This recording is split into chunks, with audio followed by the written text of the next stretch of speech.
the edge, feel like I'm floating through the air. The pain I felt is paid for, all is said and done. Oh, I am restricted, fixed upon the web. I need to kick the habit that my mind is breathing in. Break out, I've got to see. Spent all my life holding all of it closely. I played it innocent, a feel of discontent. I'm finally facing it all, fearless.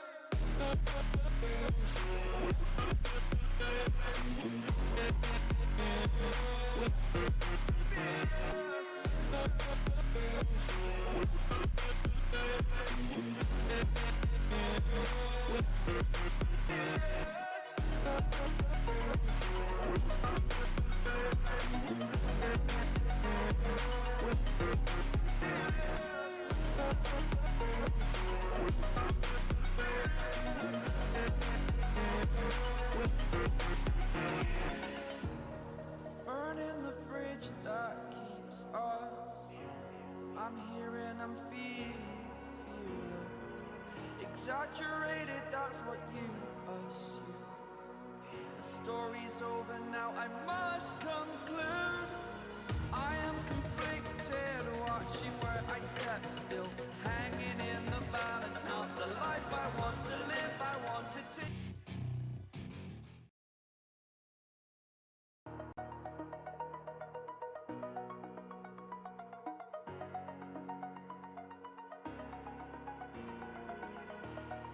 Over the edge, feel like I'm floating through the air. The pain I felt is paid for, all is said and done. Oh, I am restricted, fixed upon the web. I need to kick the habit that my mind is breathing in.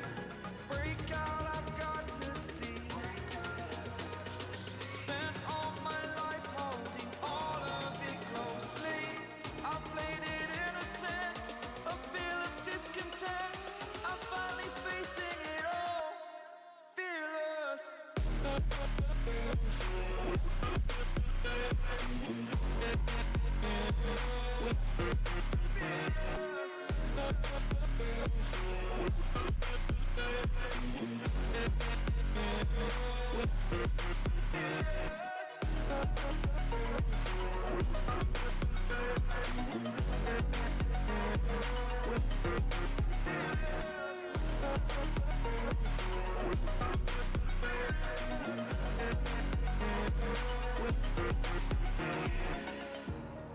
Burning the bridge that keeps us. I'm here and I'm feeling fearless. Exaggerated, that's what you assume. The story's over now, I must conclude. I am conflicted, watching where I step still, hanging in the balance. Not the life I want to live, I want to take it all. Standing tall, fear outweighed the person you are. Oh, break out, I've got to see. Spent all my life holding all of it closely. I played it innocent, a feel of discontent. I'm finally facing it all, fear.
And hello viewers, welcome to round 1 of the MSR V10 Gen 2 League.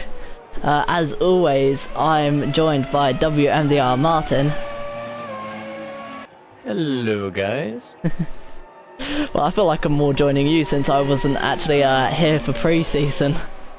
Yeah, so your main streamer Martin now is going to take you guys through a quick rundown of today's drivers, because we do have some new faces. We've got currently Mats, Jedlin, Asa Shinkira, Kunishek, Mr. Carlos in the white car here, Drake, Cuckoo, Fat Scout in summer bodies here again as well, followed by Unholy Cake, Ticklish, who used to be called Ticklish Pickle Wickle. I actually thought that name was a little bit more interesting.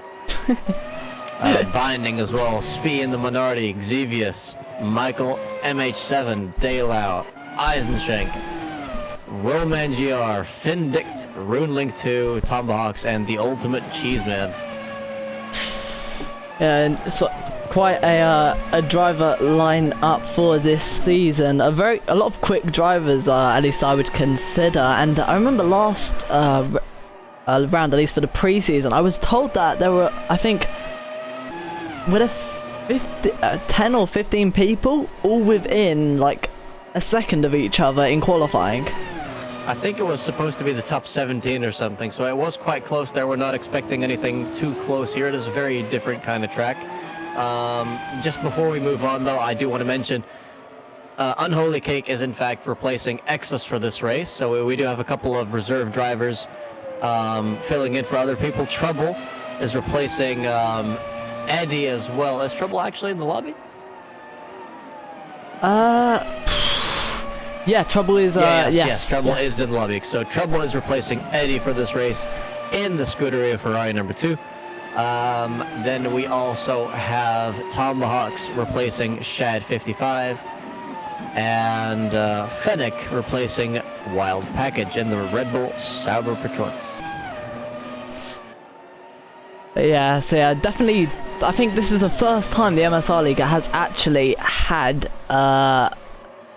reserve drivers, so definitely, you know, very happy and hats off to those reserve drivers, as we are actually slowly getting times in. Roman GR just ahead of Runelink. He's taken provisional pole by less than a tenth.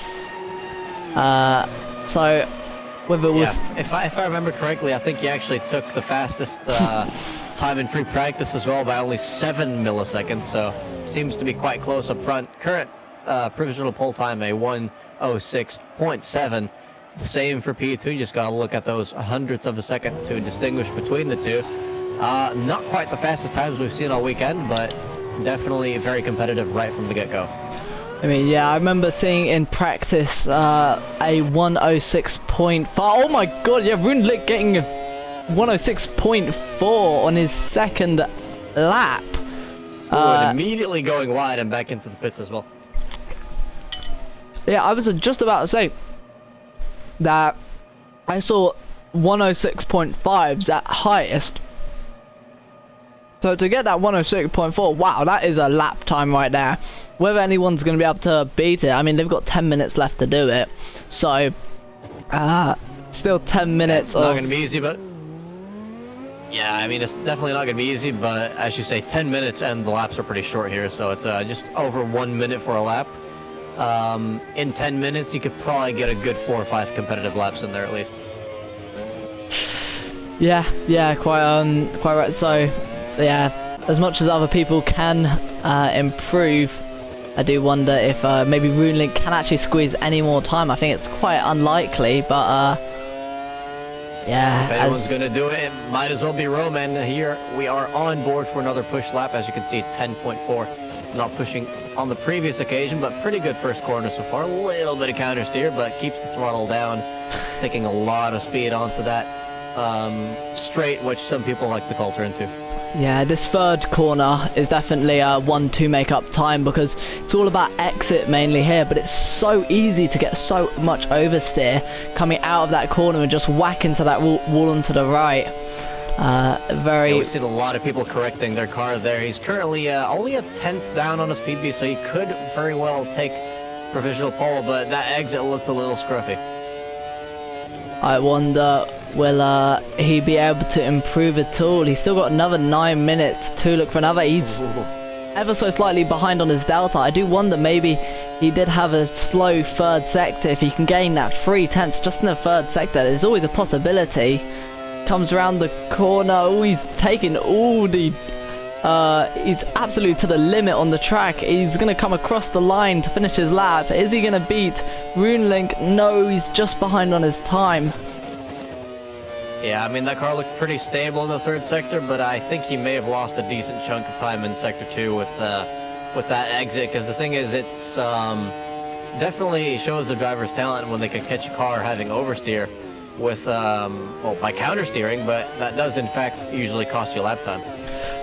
Yeah, another thing I'm noticing as well is ever so slightly on the right-hand corner, he seems to just lock it up. Looking up, of course, you know, that's going to cause some tire degradation, and if you're doing that in the race, of course, you're not going to be pushing 100% like in your quali lap, but if you're locking up those tires in the race, your tires aren't going to last. I think Roman Gio actually one of the people who did a 2-stop last race. Oh my god, he's 1.5 tenths.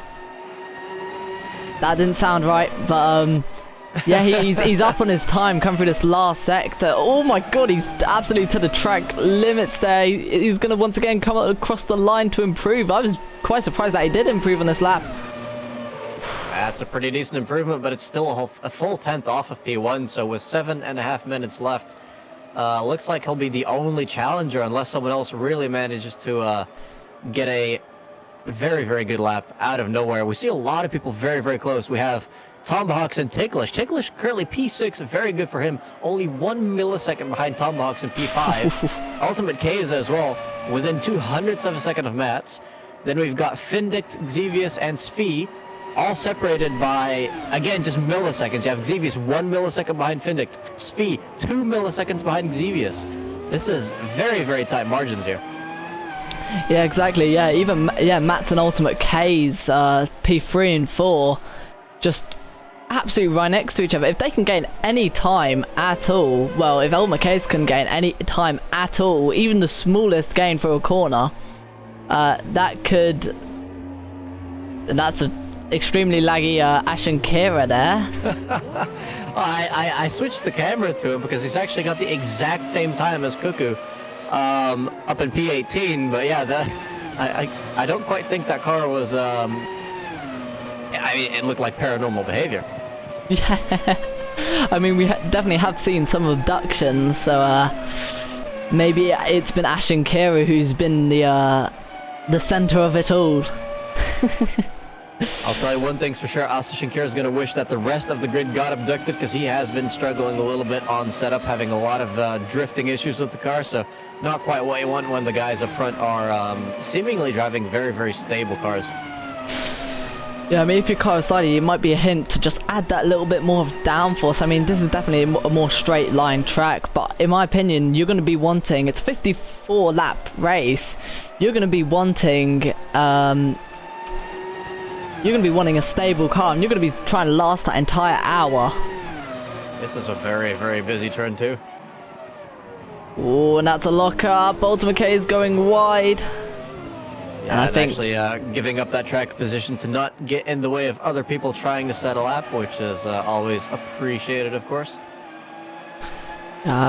Watching Tomahawks, he's up on his time. Not enough to get Ultimate K's, but definitely maybe enough to just put a bit less pressure from Ticklish behind. Oh, he's a bit oversteering through that corner. Can he keep it together? Coming across the line, can he improve? Yes, he can. But it's still P5, so he's no longer 1 millisecond ahead of Ticklish, but it has not gotten him all that much closer to Keza and Mats in 3 and 4. Yeah, it definitely seems like some drivers here, if they improve by just a single tenth, they can gain 4 positions, and others can gain 2 or 3 tenths and gain nothing from it. I mean, yeah, as I said, as last race, almost the entire top 10 is within a second of each other. We just need Fat Scout and Somebody just to get a bit quicker and then I can say that. Oh, Matt's drifting it a bit there. Yeah, Fast Scout's just got to become a Slim Scout, and then that weight redistribution will definitely help his lap time a couple of milliseconds for sure. Yeah, talking about getting quicker, yeah, Sunisek as well, right behind him. So I think Fast Scout definitely would want to get an even faster lap time just to get the pressure off. And Sunisek, well, he's definitely going to be looking for Fat Scout. Binding and Daylaus also setting identical lap times now. That's 107.599. Oh, I wonder if there's any chance they can improve. I think Speed dropping it in the top 10, as well as Sunisek getting P5 as well. Wow. That's beat Tomahawks, and it's put him very close to P3 as well. Interestingly enough, a lot of people not quite where they were in practice. I see Svi is quite a bit lower than he was earlier. Daylau was very high in practice as well, but currently down in P14. Just goes to show how these gaps really get a lot smaller when everyone starts pushing it to the max. How many people do we have that have identical lap times right now? It's got to be like 4 people, right? Well, I'm looking at Binding and Daylau, who have identical times. It looks like, well, Exevius and Svi almost having identical... Hang on a second. Findict, Exevius, and Svi are all separated by a 100,000th... I don't know what the one after that is. Well, I actually mentioned that several minutes ago. Oh my god, my it's this heat, it's the heat. I'll blame it on that. We've got early dementia here from Nismo, clearly still recovering from his stroke last week. Yeah, I am quite. They're just separated by a couple thousandths of a second, which is pretty insane. Thousandths of a second. You just have to realize, like, a tire can be like maybe 1 degree warmer or something, and that can already impact your exit by a couple milliseconds. Like a millisecond is literally a fly landing on your car, and that extra gram of weight slows you down by like 1 millisecond. That can be the difference. Yeah. That is how ridiculously close these guys are at the moment, and there's less than 2 minutes left now, so I think we're going to be seeing people's final push laps coming in. A lot of people going into the pits already. Something that I noticed at the start of the session is that a lot of people have set their fast laps almost at the start. So whether the track conditions were potentially better, maybe it wasn't as sunny as we're watching the 2 Toyotas. I don't know if they're holding each other up, or maybe one's trying to give each other the toe. They're gonna be... They might be toying with each other. Well, you know Daylau and Ashton Kira. They definitely don't have... I remember last race, they actually caused a incident. I don't know whether it was a safety car, but the 2 teammates, I think it was in the Formula Renault, ended up crashing into each other. And, well, let's hope they don't do it this time. That is for sure. Now we're going into the final minute. Someone is stopped on track. I wonder if that's Matt's. Yeah, that was in fact Matt's back into the pits. Now he will be starting P3 unless anyone can dethrone him. We got Dela here pretty much equaling his personal best first sector. If he improves by even a single millisecond, he will gain a position. Yeah, well, hopefully we can see them push past. Also, I do want to mention we do now have a top 10 and even a top 11 within a second of the leader now. Yeah, this is just absolute. Well, just as you say that, Binding makes it top 12 within a second. Oh, and see, that's got to be extra painful as well. If Binding had gained another half a tenth of a second, he would have been P9. And now he's P12. He's got one more lap to try and get those positions. Let's go ahead and stick it on the onboard camera. That absolutely beautiful green Jaguar is coming into the 4th corner. It looks stable, it looks clean. Yeah, thankfully no diamond on the car on this occasion, so even if he had some sort of incident, there would be no too severe repercussions. He's a whole 10.5 up on his PB. Let's see if he can bring it home. Yeah, that could move him up all the way into potentially P8, or maybe even get close to beat a teammate in P7. Come around the final corners, he could have gone a bit wider there, he could have stretched it out more. Oh, he's very, very on the limit of the curve there. He's coming around, he's about to cross the line. Does he improve? He goes P9! Way to go, definitely getting that. Actually, I think it was less than 1/10 of an improvement, so as you see, they're still gaining a lot of positions by doing that. Well done to him. Someone who isn't gaining positions is sadly Trouble, whose game has just crashed. That is very, very sad indeed. Yeah,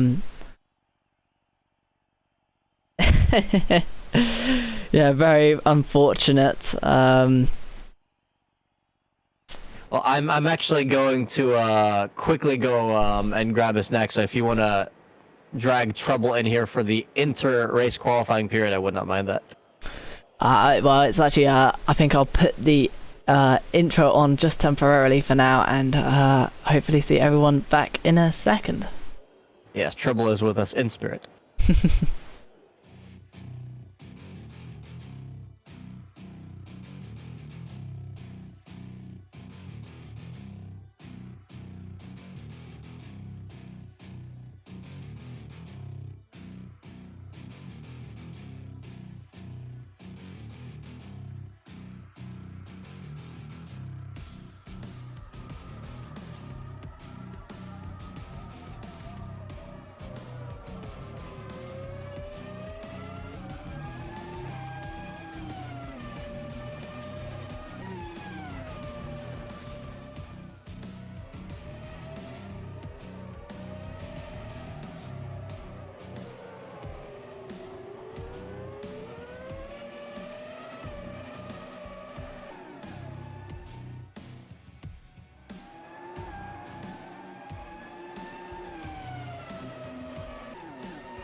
Which is French for tasty cookies. Well, welcome back. We're at the start of the race. And also thank you, Robbers1 Go. We're just about to start the race. The lights are about to go. It's 3 red lights. And they're off. Runelijk getting an amazing start right there, leading the pack already. Going into the first corner, we're seeing almost 3 wide in the back. Oh, that's is that Matt's going all the way around the outside? There's people almost 4 wide. Whew. But still people going potentially 3 wide. They're all scattered across the racetrack coming into the third corner. Are we gonna see? I don't think I've ever seen 4 wide in T1 without massive death. Yeah, I am quite surprised that there hasn't been a safety car. What has happened though is Roman is in the lead of this race, and Runelijk losing another position to Mats. Yeah, Matt's down the inside. He's going to be stuck on the outside for the next corner. Can Runelijk keep that P2? It looks like he's going to keep it. Can Mats at all get an undercut? Nah, Mats is going to have to wait until at least Sector 1, I think, because Sector 3 is a very risky place to overtake, even if you are close to the car ahead. Plus, everyone's still on fresh tires. Some people side by side in the midfield. So very clean racing so far, judging by the fact that the entire pack is still within 10 seconds of each other. That is a very, very clean first lap. So hats off to everyone so far. That might be a 3 wide into turn 1, though. Oh, very late on the brakes for Asash and Kira. Oh, he's coming back on track. People are going to have to slow down and make it around. They're almost 4 wide again. What is up with 4 wide in T1? Yeah, that was very nice dodge by Jedlin as well. Not losing control of his car while slamming on the brakes in T1 is no easy feat. Trouble saying go Mats, go. Mats currently in P3. It's the leader who I'm looking at right now. It's Roman GR. He's gained a second on RuneLink. As I say that, RuneLink actually getting back within that second. So yeah, more side-by-side action though. Two teammates and a Jordan. Yeah, can the Jaguars make it past? Oh, there's a bit of contact there. The Jordan goes a bit sharp into the corner. Can Are you sure that was contact, or was that just Kunishek losing the rear end? Maybe I could get a clear view from my screen. I thought it was contact, but maybe not. Now, can Binding and the other Jaguar get by Sunisek in that Jordan? That's a car off into the wall. Svi. No, that's I not. think he might be all right. That's not going to be good for the Minardi team. He's going to drop all the way down to the back of the grid. Yeah, which may be a more realistic place for that livery, at least in real life. But the current drivers, and of course with these cars all having the same stats, only different setups, means that anyone can theoretically be fast enough to be up front. But that is currently space occupied by Roman, who's stretching his lead up to 2.5 seconds, pretty much from RuneLink in P2. Matt's maintaining P3. Very close fighting still going on for P13. Yeah, very much. You can see how close Ashton Kira is to the back. And he's going for the move down to the corner. There's a bit of contact, and that's a spinning Toyota and off. I don't know what the other car that was, but that looked to be an off. Yeah, BMW. That's ticklish. Oh no! After having such a good qualifying too. That looks like to be a ticket in the making right there. It seemed like one of the two understeered into the other, and then they were simply had no way to get out of that cleanly, unfortunately. Hopefully not too much damage, but that is ticklish in last place now. Yeah, whether he has damage, we will see if he's going to pit or not. Yeah, seems like Asa Shinkira is in the pits. Svi coming in as well, so he's got some suspension damage from hitting the wall too. Ticklish stays out. Maybe Ticklish getting a bit lucky there, or maybe thinking it's the start of the race and no time for pit stops yet. Whether he can hold on to that damage, I do wonder. It's definitely the unluckiest way to get lucky, that's for sure. Roman is just absolutely driving away. He's gaining like a second lap on RuneLink, who, I mean, they seem to be pretty even on quality pace, but maybe RuneLink's either saving his tires a bit more, or he's just knocked out the race pace in that car. Yeah, quite right. It's very interesting to see the pole sitter drop down to P2 in already 4 seconds. You know, I'm getting Max Verstappen vibes from Roman G. Oh, you do not want to go too wide through that corner, I'll tell you that. And that was extremely dangerous. The Mercedes Red Bull behind that Prost car. It looks like he's going to make another move into... Look. Can he make the move down the inside? Oh, he's a bit deep, but he gets the move done. Yes, he does, man. That Sector 3 move looking very, very risky there. Now the two McLarens fighting it out ahead of this pair.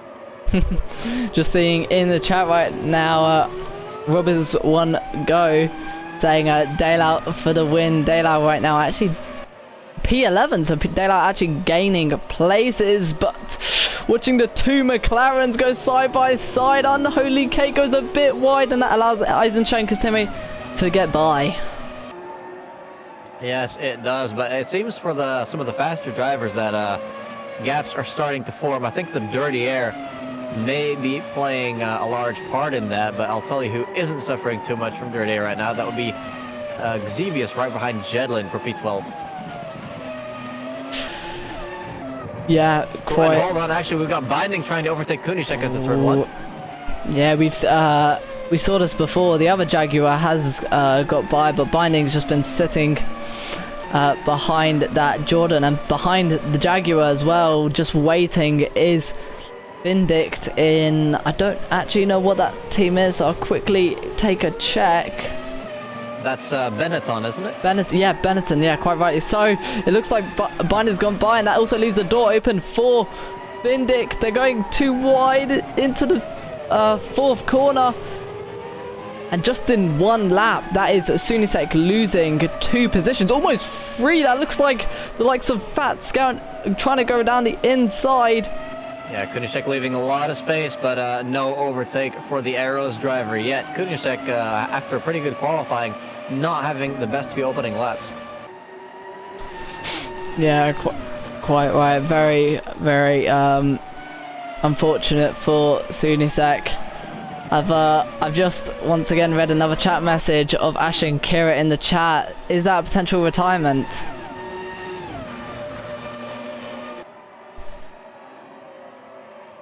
Yeah, watching them come through T1. That looks like to be Daylau going for a move on Fatskow and a summer body for that P10 position.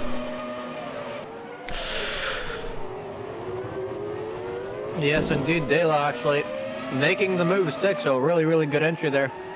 Very safe on exit as well. Sorry, I was eating a cookie at the worst possible time. But it looks like Daylau here with a defensive line into turn 4 safely keeps that position and is now on the hunt for a P9 spot. This pack definitely seems to be growing and growing every single lap. Yeah, right now it looks to be a battle is forming for 7th place. Ash and Kira said, well, Daylau's teammate said he got a coolant leak and that he had to retire the car due to engine issues. That is very, very unfortunate indeed. It does make me wonder though, if we keep seeing frequent failures like that, how it's going to affect the championship, because if everyone has an equal chance of getting a failure like that, could very well happen to one of the top drivers as well. Definitely hope that as Daylau barely keeps it out of the wall. I think he might have just barely touched it. I don't think that's going to be damage. I think he just survived. That is very unfortunate. We saw the Toyota driver gain all those places and now he's dropped all the way back into that P15. He's going to be fighting into this 3rd corner. Can he still keep at least one position? The Mercedes Red Bull is on the outside. Yeah, he's managed to split up that pack of 2 fighting cars, so slots in nicely there, but now he has to get past Eisenschenk in the McLaren West. That fight for P7 still not over though. Let's quickly take a look here once again. Seems like it's slowly starting to spread out a tiny bit, or that hole that Daylau left still just needs to be filled. Going back to Daylau actually. This fight is still very, very close. Yeah, as much as he's left one fight, he's joined another. Can he potentially look for a move down in this inside position? Oh! I don't think I'm having a look, but oh, is that a disconnect? That could be a disconnect for Daylau, and that could be another. Oh, the battle for P3 is also on. We're gonna have to quickly switch to that as Emil mentions that. Thank you so much for noticing that. I did not see that. It's between Mats and Ultimate K's. Actually, Ultimate Case has gotten past Matt, so I wonder if something's happened to him or if he's simply lacking pace. But yeah, thanks for pointing that out. Unfortunately, it's a double DNF for the Toyotas very early on in this race. Yeah, Matt's doesn't seem like he'll be able to get this position back, at least not very soon. Yeah, I mean, at the same time, there could be different strategies involved when it comes to things, because you could have the whole strategy of tyre, where how far do you push before your tyres actually give out. Roman GR still in 1st place, giving it all. Unlike modern cars, these do not have DRS, so it's going to be slipstreaming all the way down into the 2nd corner. Case goes defensive to the right hand side. Can Mats make it all the way around the outside or potentially go for an undercut? Oh, he's not been given a whole lot of space, just getting squeezed on the exit there. Keza not getting very good exits, it seems, ever since he's started this lap, so I wonder if he's maybe trying to save something or if Mats has just really turned his pace back on. Quickly gonna go back to what's going on here as well, though. This is a very, very tight 3-way fight going into turn 4. Ooh, hard braking into this quarter 4, and that's that is binding in the gravel. Normally we see Red Bulls being shoved out wide there, but no, this time it's a green Jaguar. Yeah, it's luckily recovered pretty swiftly from the gravel trap, which is typically pretty hard to do in this game, so damage limitation, but it's the kind of mistake you cannot be making if you want to be scoring a lot of points tonight. Now, looking at how much Ultimate K's here has gained, just through that small infield section. I'm wondering, is Ultimate K's running a bit more downforce in that Minardi? I would have absolutely no idea, but that's Matt's getting very, very twitchy after turn 3, which I like to call turn 2, because in reality it is turn 2, but hey, gotta keep in mind as well, Tomahawks is within just about a second of these guys, so if they make any more mistakes like Matt's just did, they could be vulnerable to P5. Yeah, quite right. I mean, yeah, I saw him lurking there earlier, and all it takes, as you said, is a mistake. Xevious going defensive into this corner. I think he can keep it in front as we head into the infield section.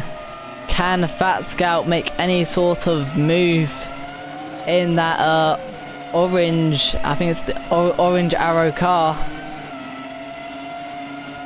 Definitely seems like that dirty air has not been helping him there. I think it might have been Xevious overtaking Fat Scout, because I think typically if you're the car that's doing the attacking, then you'd be able to stick a little closer, and I just see Xevious really pulling away now.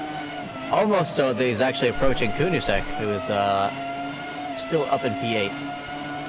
Yeah, Kunisek definitely making some moves up from that ridge. I remember him dropping down to P9, so he's clearly gained a position. Matt's though still in the toe of Ultimate K's. I do wonder if maybe there's a bit of dirty air involved here, because I notice he can never seem to just get that close, and he seems to lose a bit of time during that during the infield section to Ultimate K's. I mean, I know I said he might have a bit more downforce, but at the same time, I definitely heard a lot of people mentioning about dirty air in these cars. Well, dirty air is absolutely an issue on this track. Dirty hair is an issue, I'm sure, as well, but you got shampoo for that one. Looks like both drivers actually not getting a very good turn 1. I'm guessing the tires are not feeling that fresh anymore.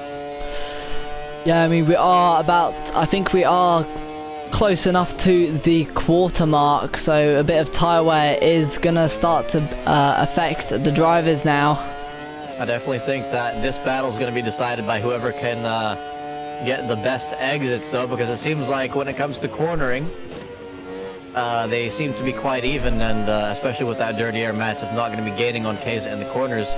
However, as we saw a little earlier, if Keza gets a little too sleepy on the throttle, then Mats will be able to pounce at the first opportunity he gets. Yeah, very much. I've just been also hydrated, so you know, I'm gonna take a quick drink. No Red Bull tonight, but yeah, Matt, so he's been staying in that just 1 second zone, and it's just been 2 tenths every lap. He's just been 2 tenths slower than Ultimate K's, and I think he can gain, but he just can't stay in the dirty air of him. Battle right now actually happening between Michael and Fat Scout in the summer body. Fat Scout moving to the right hand side, defending. No way is Michael going to try and make it around the outside there. Very good defending by Fat Scout. Fat Scout teammate as well. It seems to be a Mercedes Red Bull sandwich. But Michael, Mercedes? It's a Red Bull Mercedes. Yes, it's Petronas. Sorry, not Mercedes. Red Bull Petronas. I mean, all 3 of those cars have Red Bull, the logo on them. Actually, these 2 teammates now both trying to make an overtake. Actually, ooh, Michael trying to get back through on the inside. Can he make it? He's stuck in the inside. He's definitely got a bad exit, and that he's been forced out. Well, not forced, but he got stuck in the outside there, and he's gonna lose a position to Fat Scout's teammate Jedlin. As trying to overtake one teammate and then just getting overtaken by the other one. Yeah, the orange, they're called the Orange Arrows Asia Tech. Just that was teamwork right there. I'll say that was teamwork. That's for sure, and I'm not sure if they'll be able to catch Xevious with this pace, because Xevious just set a 108.5, and they're in the 1 followed by double digits, but I definitely think that they can secure this double top 10 finish if they keep on driving like that. As you can see, keeping everyone else behind. Now, that is Fat Scout losing a position to his teammate here. That's made him vulnerable to Michael. Michael is going to have a massive slipstream coming down into this corner. I'm going to be very surprised if I don't see someone defending. And no one does. I mean, Fat Scout definitely deviated a little bit from his normal line, but I don't think Michael was desperate enough to really throw it up the inside there. I think he's definitely thinking about the long game and sees that Jidlin might be able to drive away, but Fat Scout, after being overtaken, might be vulnerable for another position. As you can see, they're kind of holding up the rest of the grid as well. This train of cars goes all the way down to P14 with Fennec at the tail end of it. Yeah, quite right. And whether Fennec can drag himself all the way somehow into that top 10 position, you can see this absolute train of cars just making its way through turn 1 up that hill. Now we're going to come down. Something that I also did hear from many drivers is tyre wear being maybe actually worse than Interlagos. And whether that's to maybe how high this track is, maybe how high in the atmosphere it is, I do wonder. Finding actually Could a bit be the case, but we've actually seen an overtake here from I think Drag past Carlos, but Carlos looking back down the inside into turn 4. Ooh, can he make the move? Very close between the two drivers. It seemed like he was well ahead going into the corner, but you've always got that danger of overshooting it. Behind as well, I think someone made a mistake, and I don't know who's that behind Unholy Cake, but Maybe Eisenschenk in the other McLaren. yeah, it's clearly the McLaren team not having the best time this first round. Mats once again, Mats still quite close for P3. This is because Roman and Runelink are just absolutely driving away from the rest of the field. Roman setting 107s consistently. That is qualifying lap times. Ooh, I do wonder if that'll put an effect on his tires though, and whether maybe some people have not fueled up their car. That's a mistake by Sunisek. Fennec's going to try and track it down the inside, but that is going to be for the outside into this 6th corner. Can he make it all the way around there, wheel by wheel? Is Sunisek going to leave him enough room? They have, but Sunisek does have that inside line that is able to defend that, but it's not going to be over yet. Fennec's going to have all that slipstream going into the last 2 corners. I do wonder, can he make any sort of move or maybe pressure Sunisek into a mistake again? We're going to losing a lot of time into that last corner. Are we going to see him potentially make a move down this 2nd straight, or also known as corner 3 somehow? Oh, he's made another mistake. He's completely messed up his exit. That is very unfortunate. Oh, as Roman comes into the pits, so a fairly early pit stop so far. I don't think anyone else has come in yet, so he's definitely been ringing out of that car what there is to ring out of it. I think he might actually have a free pit stop over P3, but Runelink now inheriting the lead.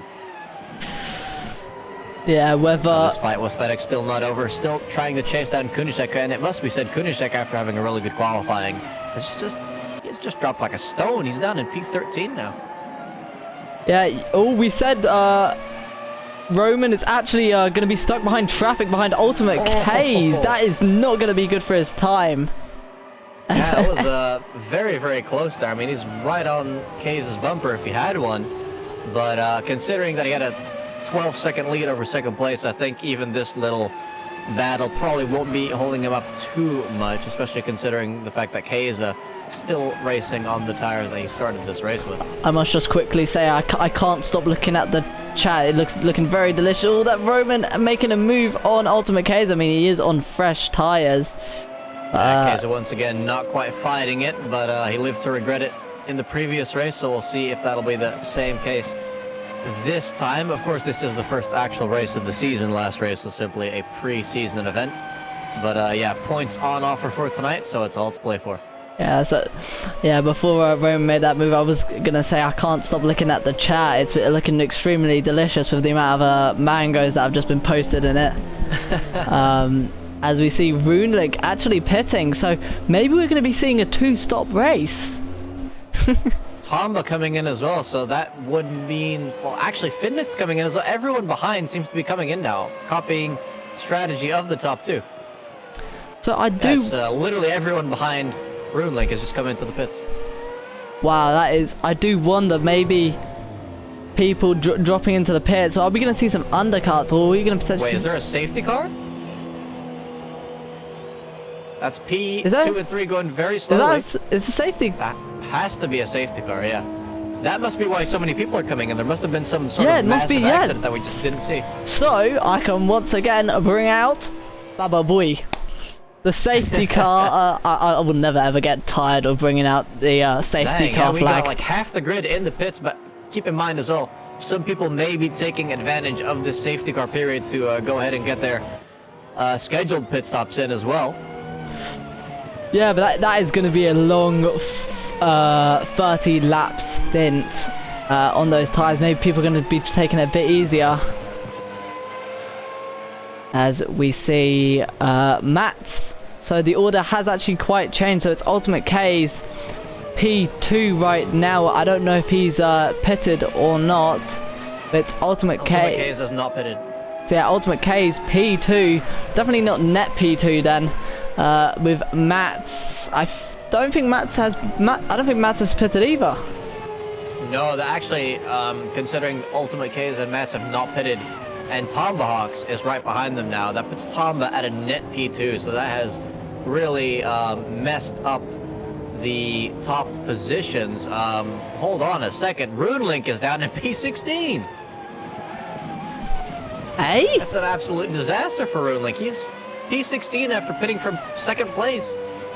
That is absolutely... I mean, we're going to have to see an absolutely amazing drive from RuneLink. Yeah, definitely going to be keeping an eye on him. Thanks, by the way, Anything717 for the nice comments. Yeah, it doesn't seem like they're restarting just yet, but actually Ultimate K is pitting from the lead now. So I assume they will be continuing the safety car for another lap. If I'm correct, that would also mean that Ultimate K's would actually drop to the back. Something I'm quite surprised. Oh no, RuneLink's pitting again.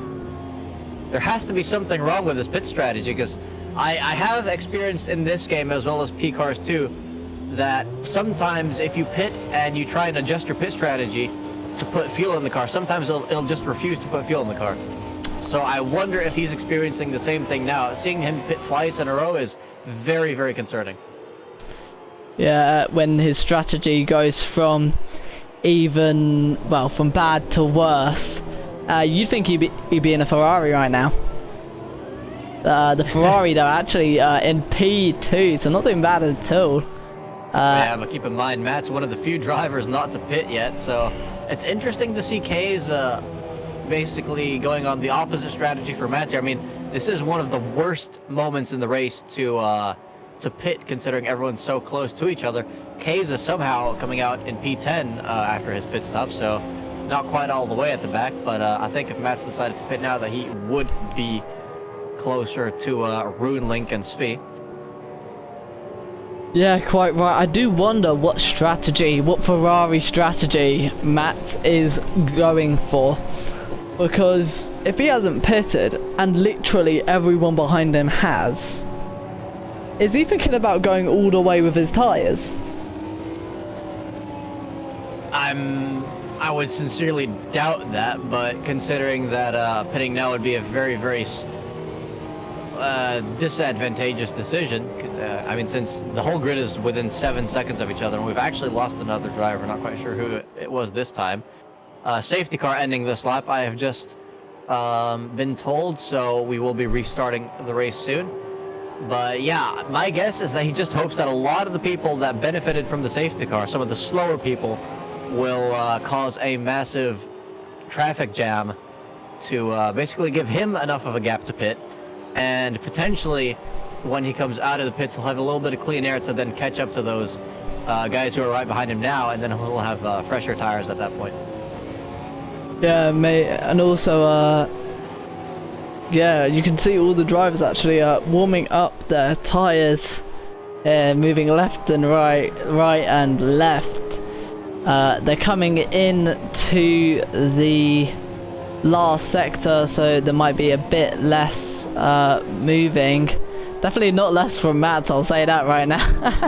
Yeah, Matt's desperately trying to keep those very old tires nice and heated. Roman's going to be he's going to want to be challenging his inner Montoya for the rest of this race. Matt's going to be wanting to challenge or channel his inner Schumacher for the rest of this race. We'll see which one of the two is able to do that best. Tomba in a net P2, keep that in mind.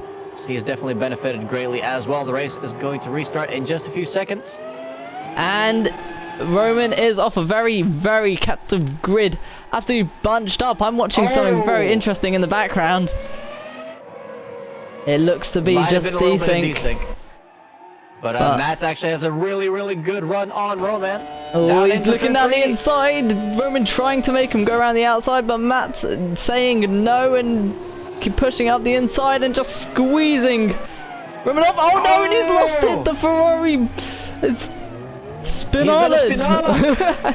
Ah, textbook Ferrari move, but that has unfortunately put him down to P12 from the lead of this race. He made a magnificent overtake to take the lead, but it seems like those old tires were just not up to scratch for that exit.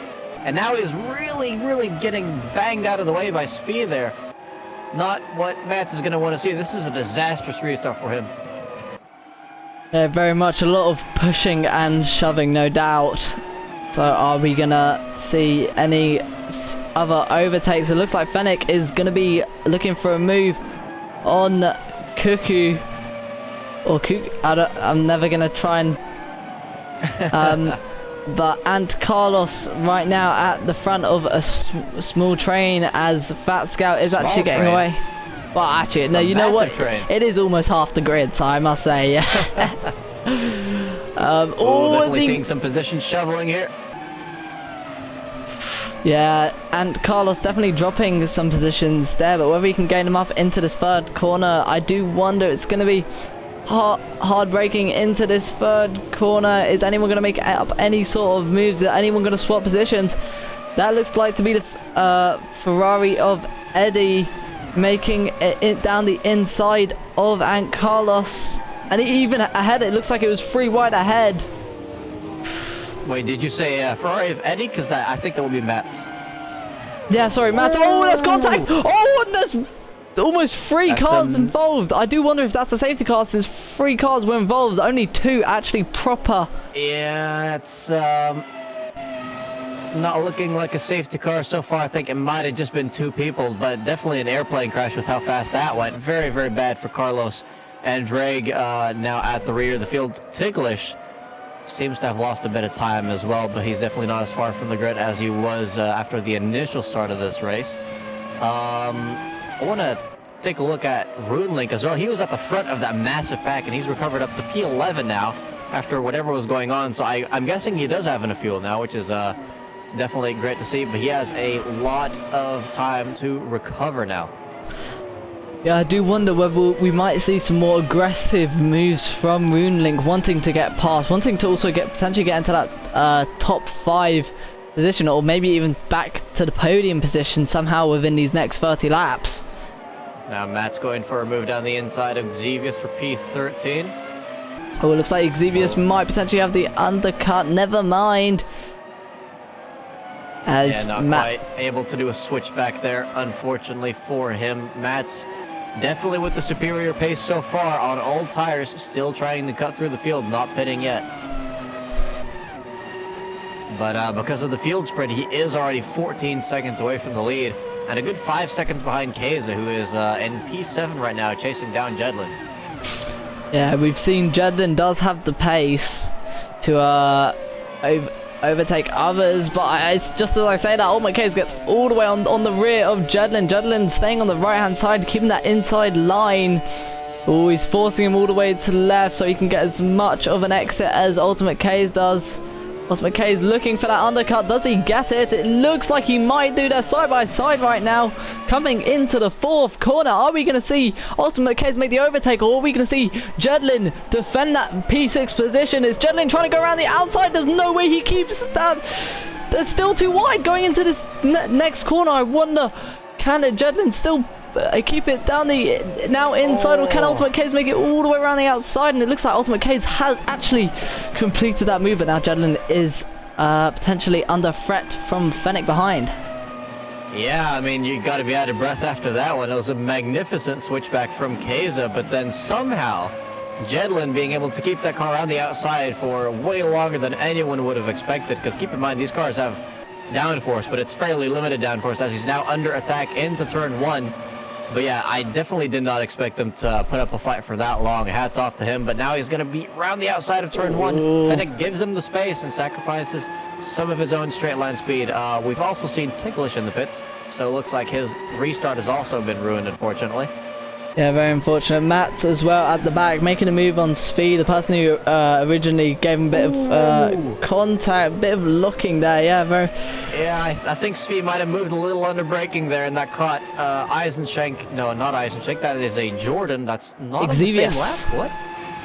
Yes, that is Xevious, in fact, definitely on the same lap, and has now overtaken Svi. Yeah, Mats though, he's already onto the back of Fat Scout as well, so this massive train isn't over. And Mats, well, he wants to get into that P10 position. He's, oh my god, wow, that was nail-bitingly close. He's gonna have the inside into this 8th corner. Are we gonna I'm not going to see really any battling there, as Mats make it look absolutely easy, and nobody leaving Fat Scout for dust. Now, it must be said, the next car on track is RuneLink. Ooh. What is going on with RuneLink? Mats has, as far as we know, not done a single pit stop. He should be on very old tires. RuneLink has done 2 pit stops, and he's not really going all that quick right now.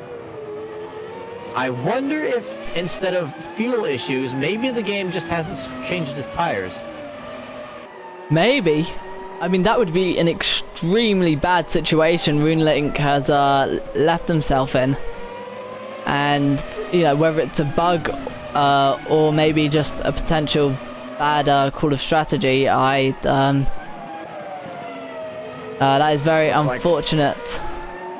Looks like Fat Scout's now falling victim to Xevious and Svi for P12 and 13. Svi's still behind for now, but probably not for too much longer. The top 2 are separated by, well, a country mile now. Tomahawk's seemingly not able to pull away from Findict in P3. Still very close for the positions behind as well. Kunishek must have absolutely loved that safety car, because he's all the way back up in P5 now, fighting for P4 with Binding. Yeah, quite right. It said that Jordan and Sunisic's driving clearly bringing that thing up. Binding as well, doing an amazing job in P4 position in that Jaguar. I'm not mistaken when I think that Mats is gaining on RuneLink. He's been gaining for quite some time. I mean, RuneLink's been making up some positions, but nowhere near at the pace that Mats has, and he's got some clean air now, and he's still not pulling away. So there's got to be something either wrong with that car, or RuneLink's just having a terrible second stint. Yeah, quite right. It looks like Matt's looking for a move into the final few corners. Ooh, can he make the move down the inside? RuneLink's going to try keep it around the outside, but gets squeezed out onto the bumpy tarmac. Yeah, RuneLink not giving it up despite whatever issue he may be nursing. Definitely still fighting it, but that is Mats up into P9. Next target, Fennec. Yeah, ooh, Fennec is going to be trying to go around the outside into this corner. I don't think I've ever seen someone go properly around the outside here, but Fennec's done it. Oh my god. I mean, to be fair, it is a possible move, but very often people simply squeeze you wide and push you off the track for starting. But very clean racing from Jedlin on this occasion, so hats off to him. But now he will be the one watching out for Mats. Fennec lives to race another day, and Tomahawks is still in P2. Screw that though, let's go back to Svi because he's very, very close to Cuckoo for P12. Oh, it's Minardi versus Jaguar. Who's going to come out on top here? Svi is absolutely on the back of that Jaguar. Is Cuckoo going to be able to defend over these next 20 or so laps, or is Svi potentially going to make a mistake and let Cuckoo get away? Looks like Svi making a small mistake there. I've been told that there's a fight for P2 going on now, and yes, that is actually Fennec getting even closer to Tomba. Tomba just really struggling now. I think he's dropped another 5 seconds to Groman in just like the last 2 or 3 laps. I do also want to mention... Manta's in the pits! Yeah, that has to be a scheduled stop now. That is very, very unfortunate that now Matt is basically going to drop towards the back. He's going to be preying on a safety car to happen, but that Ferrari strategy clearly not working out. That looks as if Svi has made the move on Cuckoo down the inside of corner 4 and makes it complete, going through corners 5 and 6. Very true indeed. I'm seeing some glitching timings. Wait, no, that's actually someone coming into the pits. Yeah, that's binding. That is binding. I'm wondering if some people are going for a 2-stop here. Potentially. I mean, if people pitted 10 laps ago, they might be trying to go for a massive... If they're looking to pit, that is looking for a massive undercut, I'll say that. The thing is, actually, as Fennec almost gets P2 again in the same corner, Tomahawks is really going to have to watch out in turn 1 next time. But now in turn 4, he's going to have to defend that inside line. Oh, can Fennec make the move? You would have never thought Tomahawks is a reserve driver right now. Never would have thought. But Tomahawks, though, definitely defending with all his car, making that, I think that's a lucky strike BAR Honda as wide as it can be. He's definitely going to hope to strike lucky tonight and take home this P2. There's still 23 laps to go, so it's all still to fight for. We're down to 18 drivers. I think we might have lost another person in the last few minutes, unfortunately.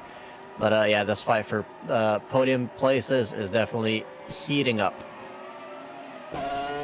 Yeah, quite rightly. Findix, though, clearly he's got the pace, but I don't think he can go for the overtake. I mean, considering the dirty air that I think... Whoa! Whoa! Oh, that was decent.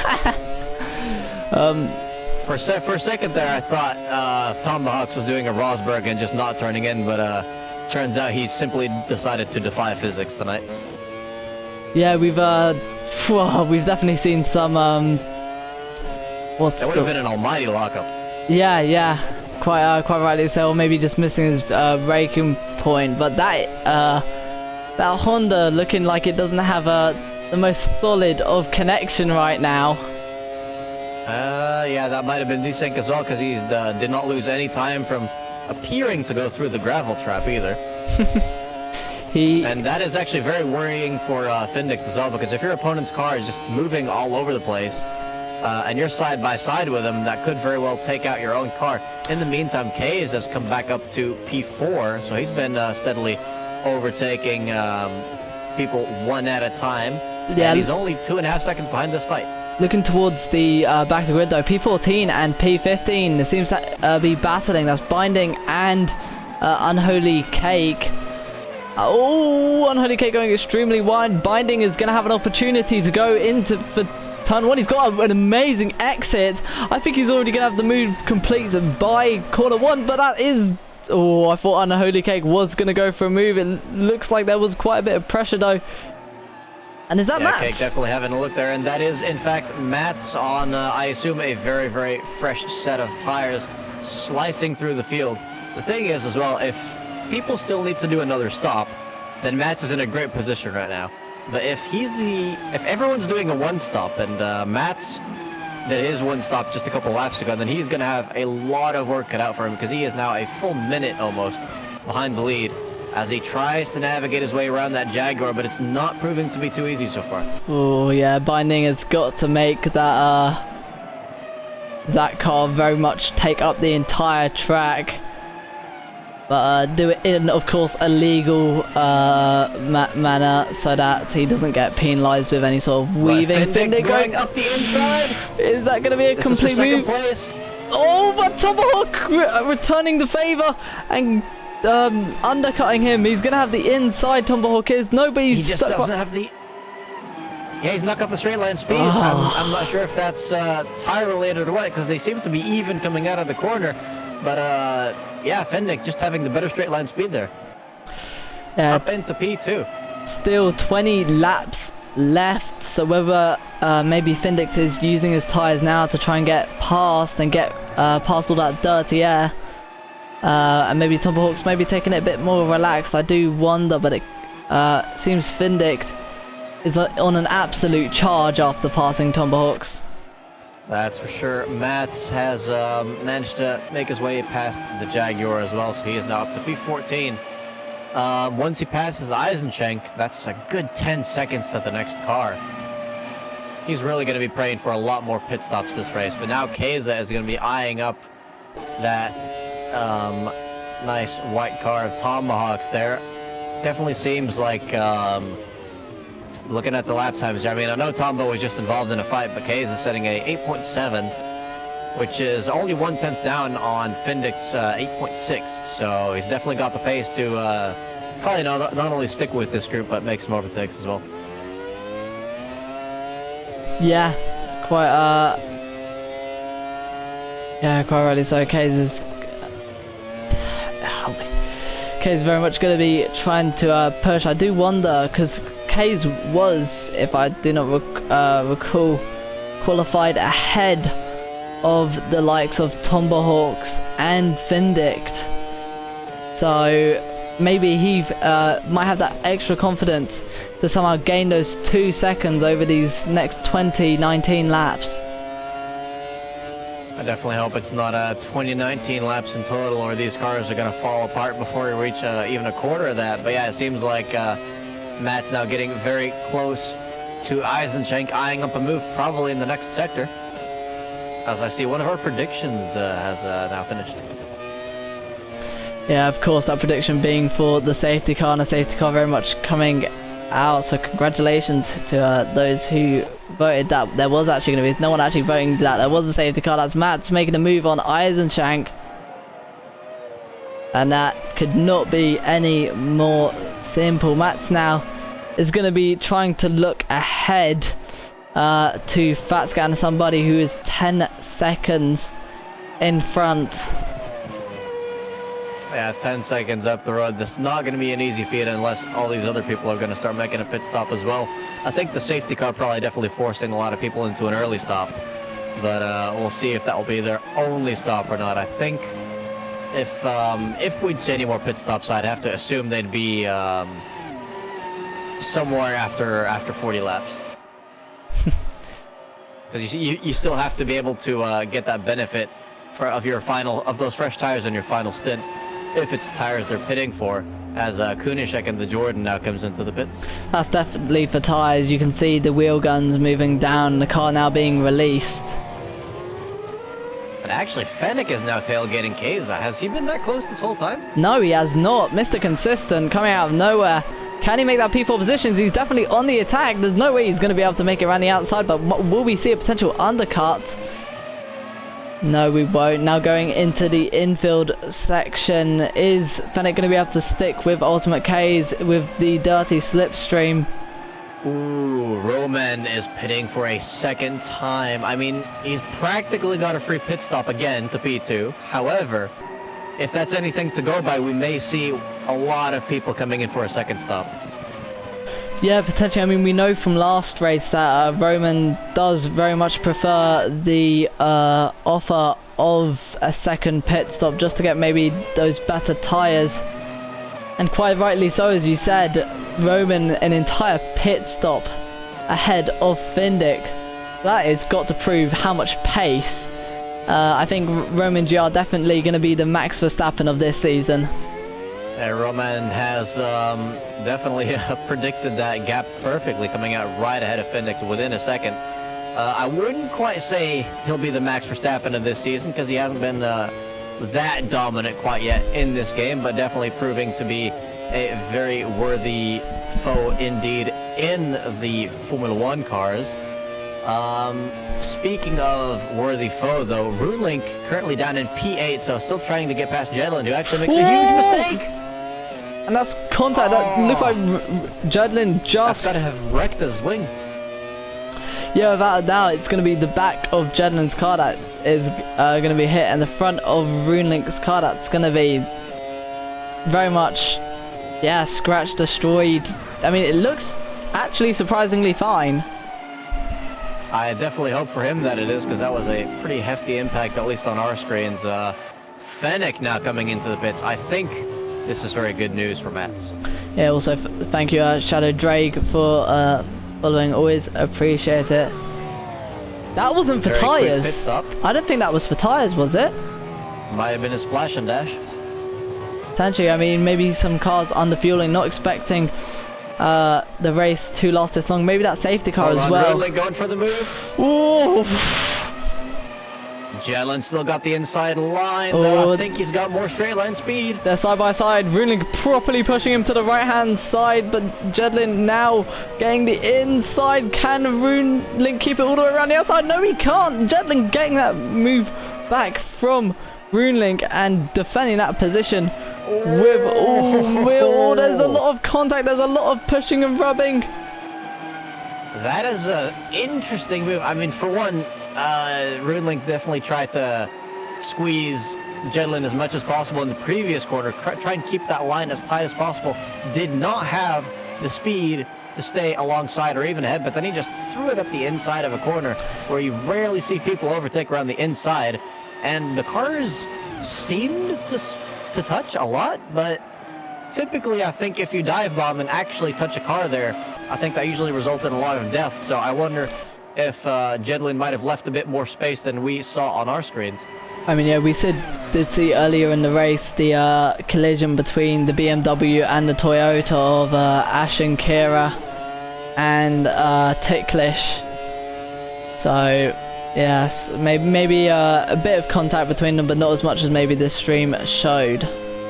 And another thing I'd like to point out, Fennec, who was right behind Keza, keep in mind Keza in P4, within seconds of P2, has come out only 5 seconds ahead of Mats. So Mats effectively has between 5 and 10 seconds to make up in these final 14 laps if he wants to recover his race from that pretty disastrous safety car for him.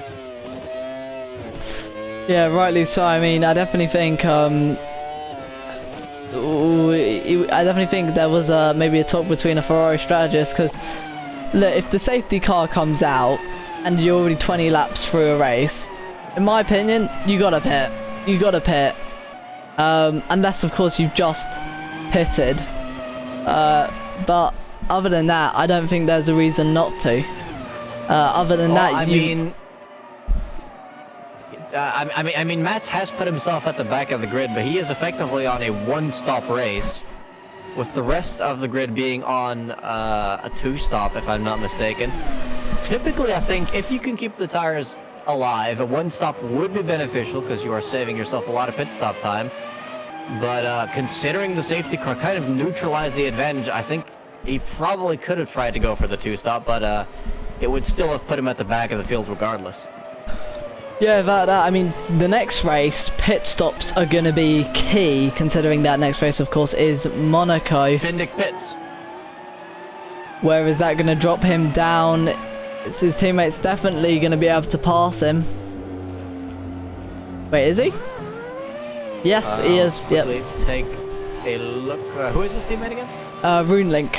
Yeah, Runelink actually just passed him as well. Already passed him very easily.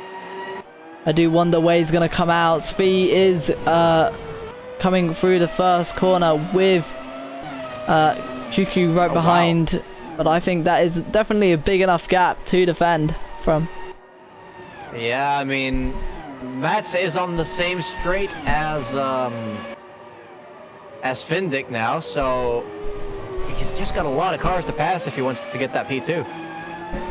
Because keep in mind, Findict, I believe, still has a net P2, so the drivers ahead probably still have to pit again. And Matt is 1, 2, 3, 4, yeah, a good 4 or 5 positions behind him. That's a Jaguar in the gravel. Yeah, that looks like the Jaguar of Cuckoo.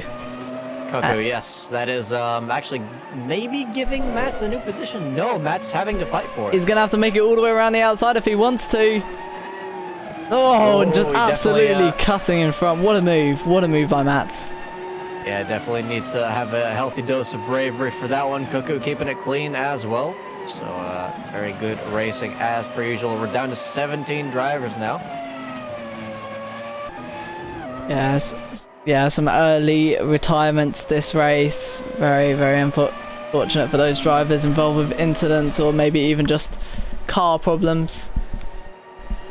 Now, I'm definitely starting to wonder if, if the drivers ahead of Findict are okay on fuel with 11 laps to go, I wonder if some are considering to switch to the one stop, because if they pit now, they're going to lose a lot of time, and they're only about 10 seconds ahead of Findict in P7, so if they think they can keep the car alive, it might be worth staying out. Yeah, precisely. I mean, currently, they're ahead by... Stevie's pits. Ooh, that is going to create some good strategy. Where he is going to come out, I genuinely don't know. If he comes out in the middle of the battle, this is going to be interesting. Yeah, he's probably going to come out, this is just a bit of a random guess, maybe around Cuckoo or Matt's. We'll see where this puts him now. That is Fee, Fennec, Faska all coming through turn 1 now. Is he going to be stuck behind him? It looks like he is. Xevious comes out ahead of Fascout, and Fascout now at a very heavy fight with Mats for P10. A very... so, whoa, bit of contact. Mats is up. I don't actually know if that was desync or not, but definitely sensed some contact there. Also, we have some news from Eddie, who's currently being replaced by, I believe it was Trouble Until His game crashed, but a nice message from Eddie sharing a pint with the entire grid, so hopefully you're enjoying that one, Eddie. Yeah, very... Yeah, Matt's now right behind Xevious, and... Did Xevious pit from P4 or P5? I'm not entirely sure. I believe Xevious being in P... I think he was P5. Or no, P4, because RuneLink hadn't passed him. So he's dropped. Interesting. So 5. if RuneLink would pit again, I think that would definitely put him behind Matt's. Yeah, I would say so. Yeah, but with less than 10 laps remaining, I think we're not going to be seeing too many pit stops now. One thing's for sure, Jedlin's going to be fighting for his life soon as Findict is approaching rapidly. Good 2.5 faster on his previous lap, so definitely a realistic goal to go ahead and catch and pass him, but Findict is too far behind to make any sort of move on RuneLink, Keza, and Tomba unless they pit again, so I'm wondering if some of the two-stoppers have either just made a massive strategy mistake, or if the one-stoppers, or I say one-stoppers, maybe they're also two-stoppers, if these guys are just not going to pit again. About that is going on right now is between Svi and Xevious, literally a car behind. It is going to be the Jordan versus the Minardi, the both yellow and black cars, and with Mats right behind, Mats is going to be smiling. And we are too with this very, very nice camera angle. It's side by side into turn 1, costing both of them boatloads of time. Mats is going to overtake Svi because of it.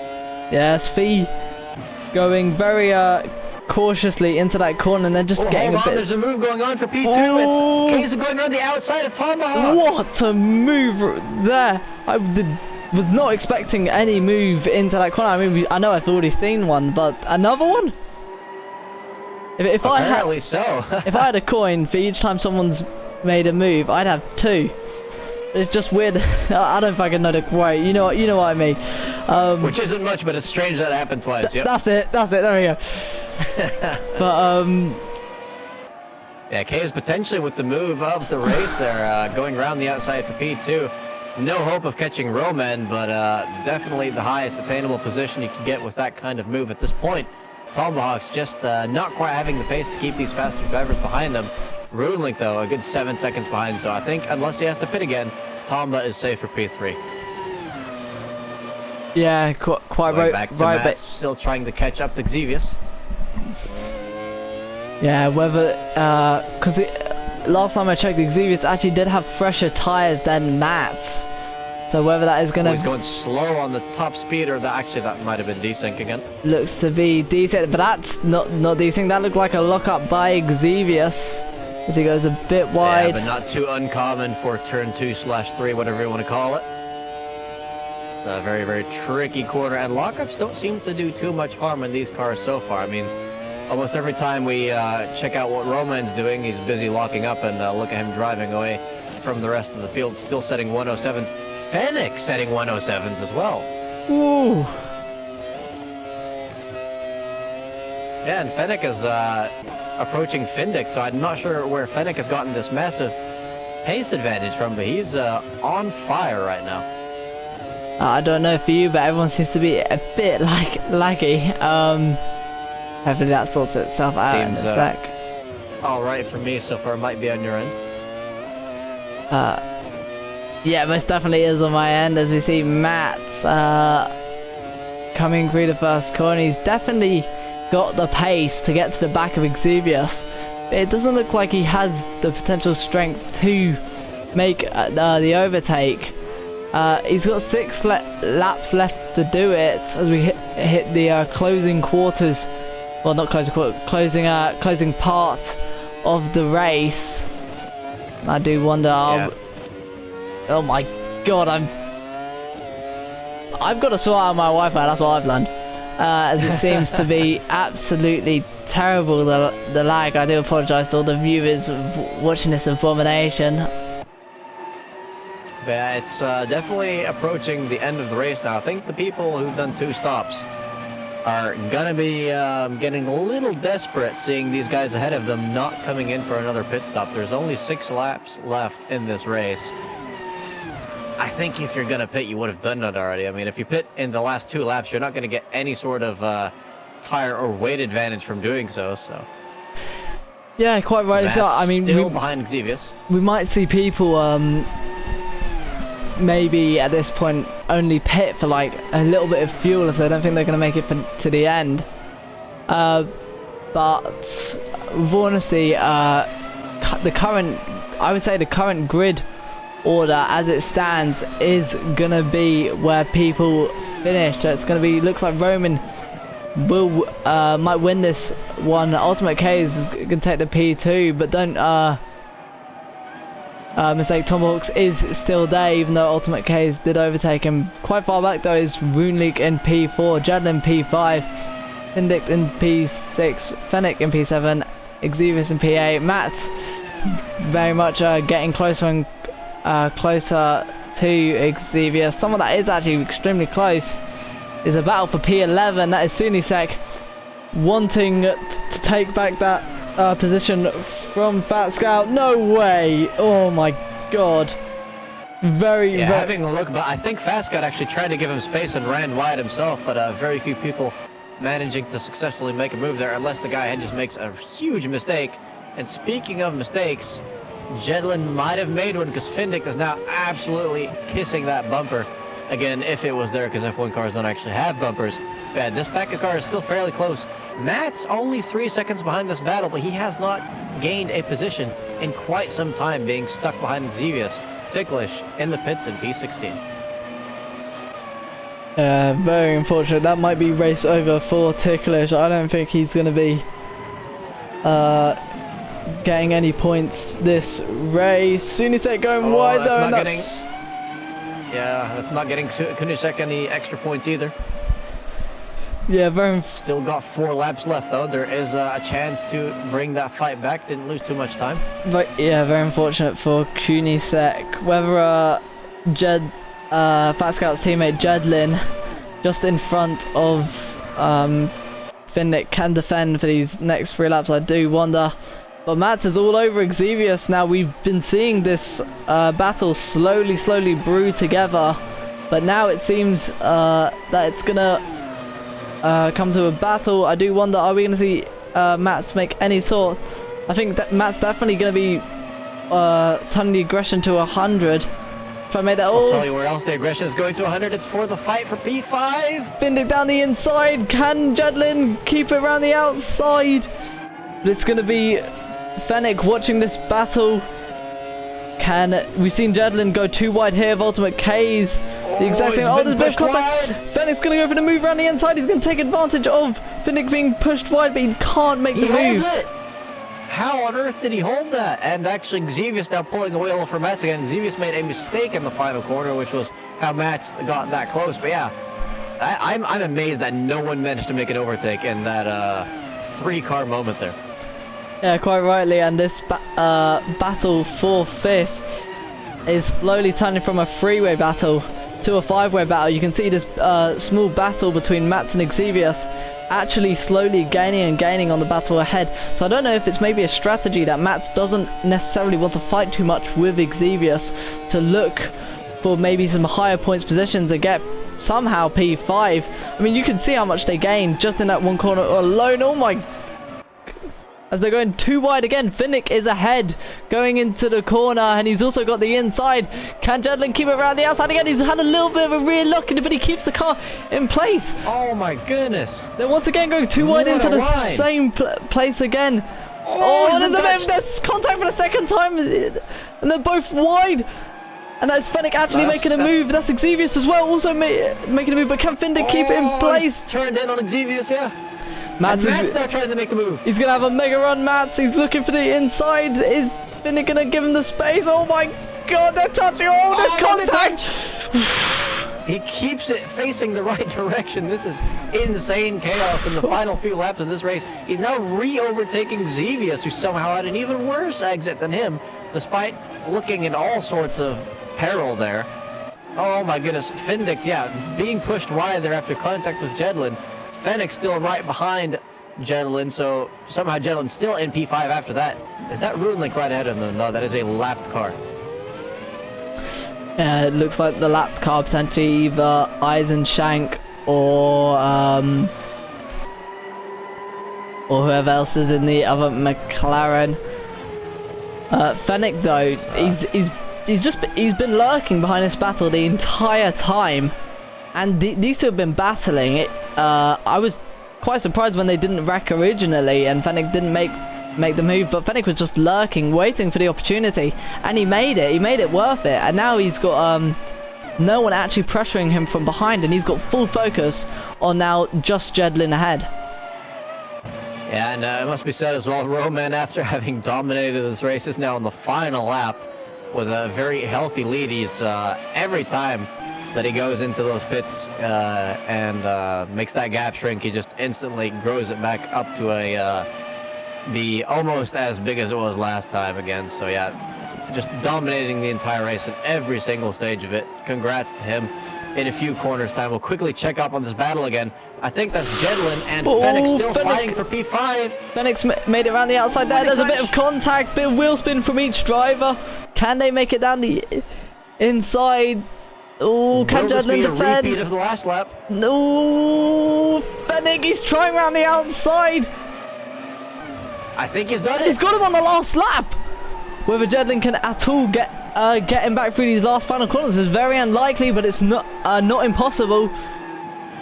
Are we going to see Fennec secure that top 5 position? It looks like Fennec is getting away now.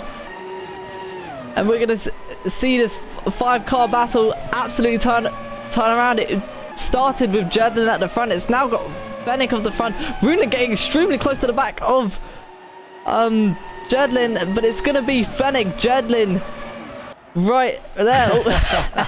And of course our classic final celebratory crash. Yeah. But Yeah, that was an insane fight for P5. I wanted more laps of that. But yeah, Roman GR winning by about 15 seconds ahead of everyone else.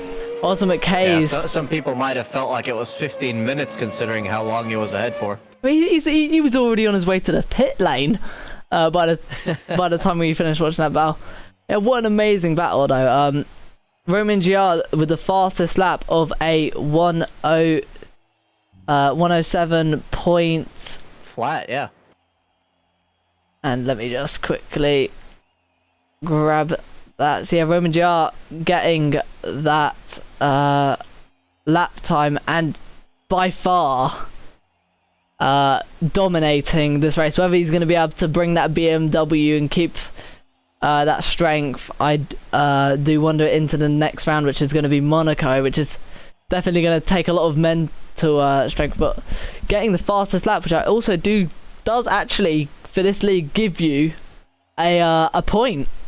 So that is going to be an additional point on top of all the, I think, 25 you originally get from coming first place. But yeah, Ultimate K's coming P2, Tomahawk's P3, RuneLink in that P4 position, who started first. Very unfortunate for him. Fennec though, having an amazing race, moving up to P5, and sadly overtaking Jedlin in P6 on the last lap. Findict as well, having a bit of collisions with Jedlin and Mats on the Ferrari strategy, but still made the most of it, getting that P8 position. Xevious with the P9 in that car. Svi surprisingly getting a P10 after having that absolute spin off that final corner at the start of the race. He makes it up to P10. And Fat Scout as well, who we saw have a lot of battles and was definitely involved with a lot of things in that orange mobile in P11. Cuckoo in the Jaguar in P12, and Sunisek in the Jordan P13, Binding also in the Jaguar P14, and Eisenshank in the McLaren P15. Ticklish, Roman's teammate, definitely not the best race for him, getting P16, and Unholy Cake getting P17, and find it off, and Carlos, who sadly retired, getting that P18 position. But yeah, I must admit, some things. Yes, sorry, just real quick. Some things I want to mention as well. Just the variety in pit stop strategies. We see people with one stop, people with two stops, and they're all mixed throughout each other. So it definitely seems like there wasn't any kind of supreme strategy here. It just depended on your racing situation. Mats is going to be kicking himself after that massive Spinala as well. I mean, if he hadn't spun and had to fight his way back through that entire pack on old tires, not only would he have had an easy P5, but he might have even been closer to the guys that were also on the one stop, but pitted at a different moment. So definitely a good recovery from him, but definitely also a case of what could have been. And I'm seeing some comments as well from, I believe it was, hold on, from Findict, finishing P7, not at all happy with the driving standards in those last few laps, and we did see quite a bit of chaos in that battle. So I wonder if he'll be here in the interview room later. But yeah, there's definitely going to be some things to discuss. Yeah, quite rightly. Already 4 people in the comment, not in the waiting for interview. So let's bring some in. I'll actually let you bring in whoever you want. See if you can bring them in now. All right, well, I'll bring in our eyewitness here because I'm definitely interested in hearing about what happened in that probably the most exciting moment of the race, those final few laps. So we'll go ahead and bring in Mr. Consistent himself. Hold on, it's just 2 seconds.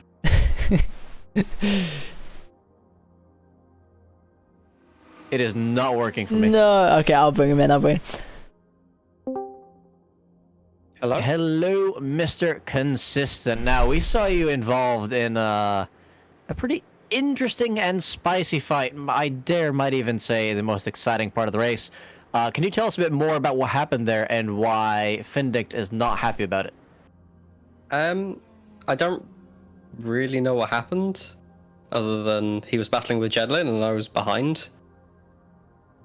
Don't really know. I guess he got pushed wide, but I think there might have been more than one incident where Findict got pushed around a bit. I'm not really sure.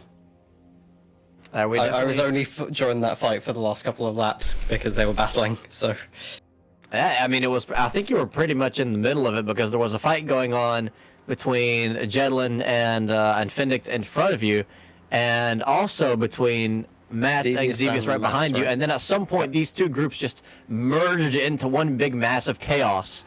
Yeah, there was we saw all sorts of things unfold. Quite a lot of defending going on in the first one, so over the course of about a lap, it all merged together with me in the middle. Which was amazing to see, might add. Yeah, was that your favorite part of the race as well, or did you have another battle that you really my strategy, I originally pitted during the first safety car just for tyres and things, just thought I'd swap to the two-stop.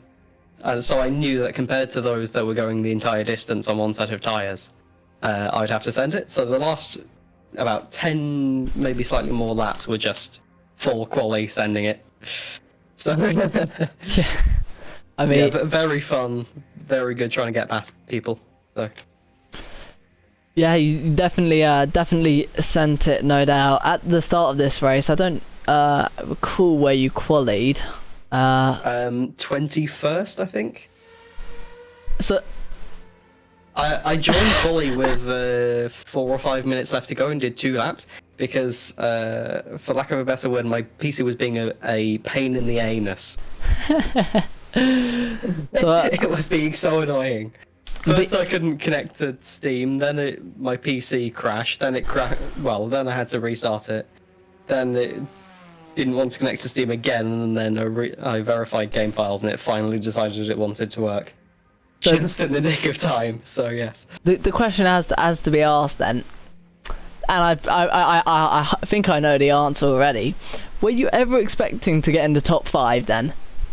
The top 5, no. I thought the top 10 was possible, but with that little practice, I was getting quicker and quicker over the race, but I didn't expect it to be enough to get top 5. It's actually a thing I wanted to ask you as well, because at some point, Roman was the only guy setting 07s. Then you started setting 07s, and yeah, that was at the end. I think... Say what? That was at the end, yes. Yeah, and I think towards the very end we saw some other people setting 07s as well, but I think you were definitely one of the earlier ones, so I was wondering how much practice you had put in, but apparently not all that much. Yeah, quali negative 11 minutes was how much practice I put in. Like, literally not even a minute or anything else. So how did you have a good enough setup for this race? Because it's well known that setups are very important in this car class. So before the pre-season race, I did a little bit on time trial to see, so I made a setup. And although another aspect of my game being annoying was that I can't save setups, I could remember some of it. So I put in a good chunk of it from memory before the race.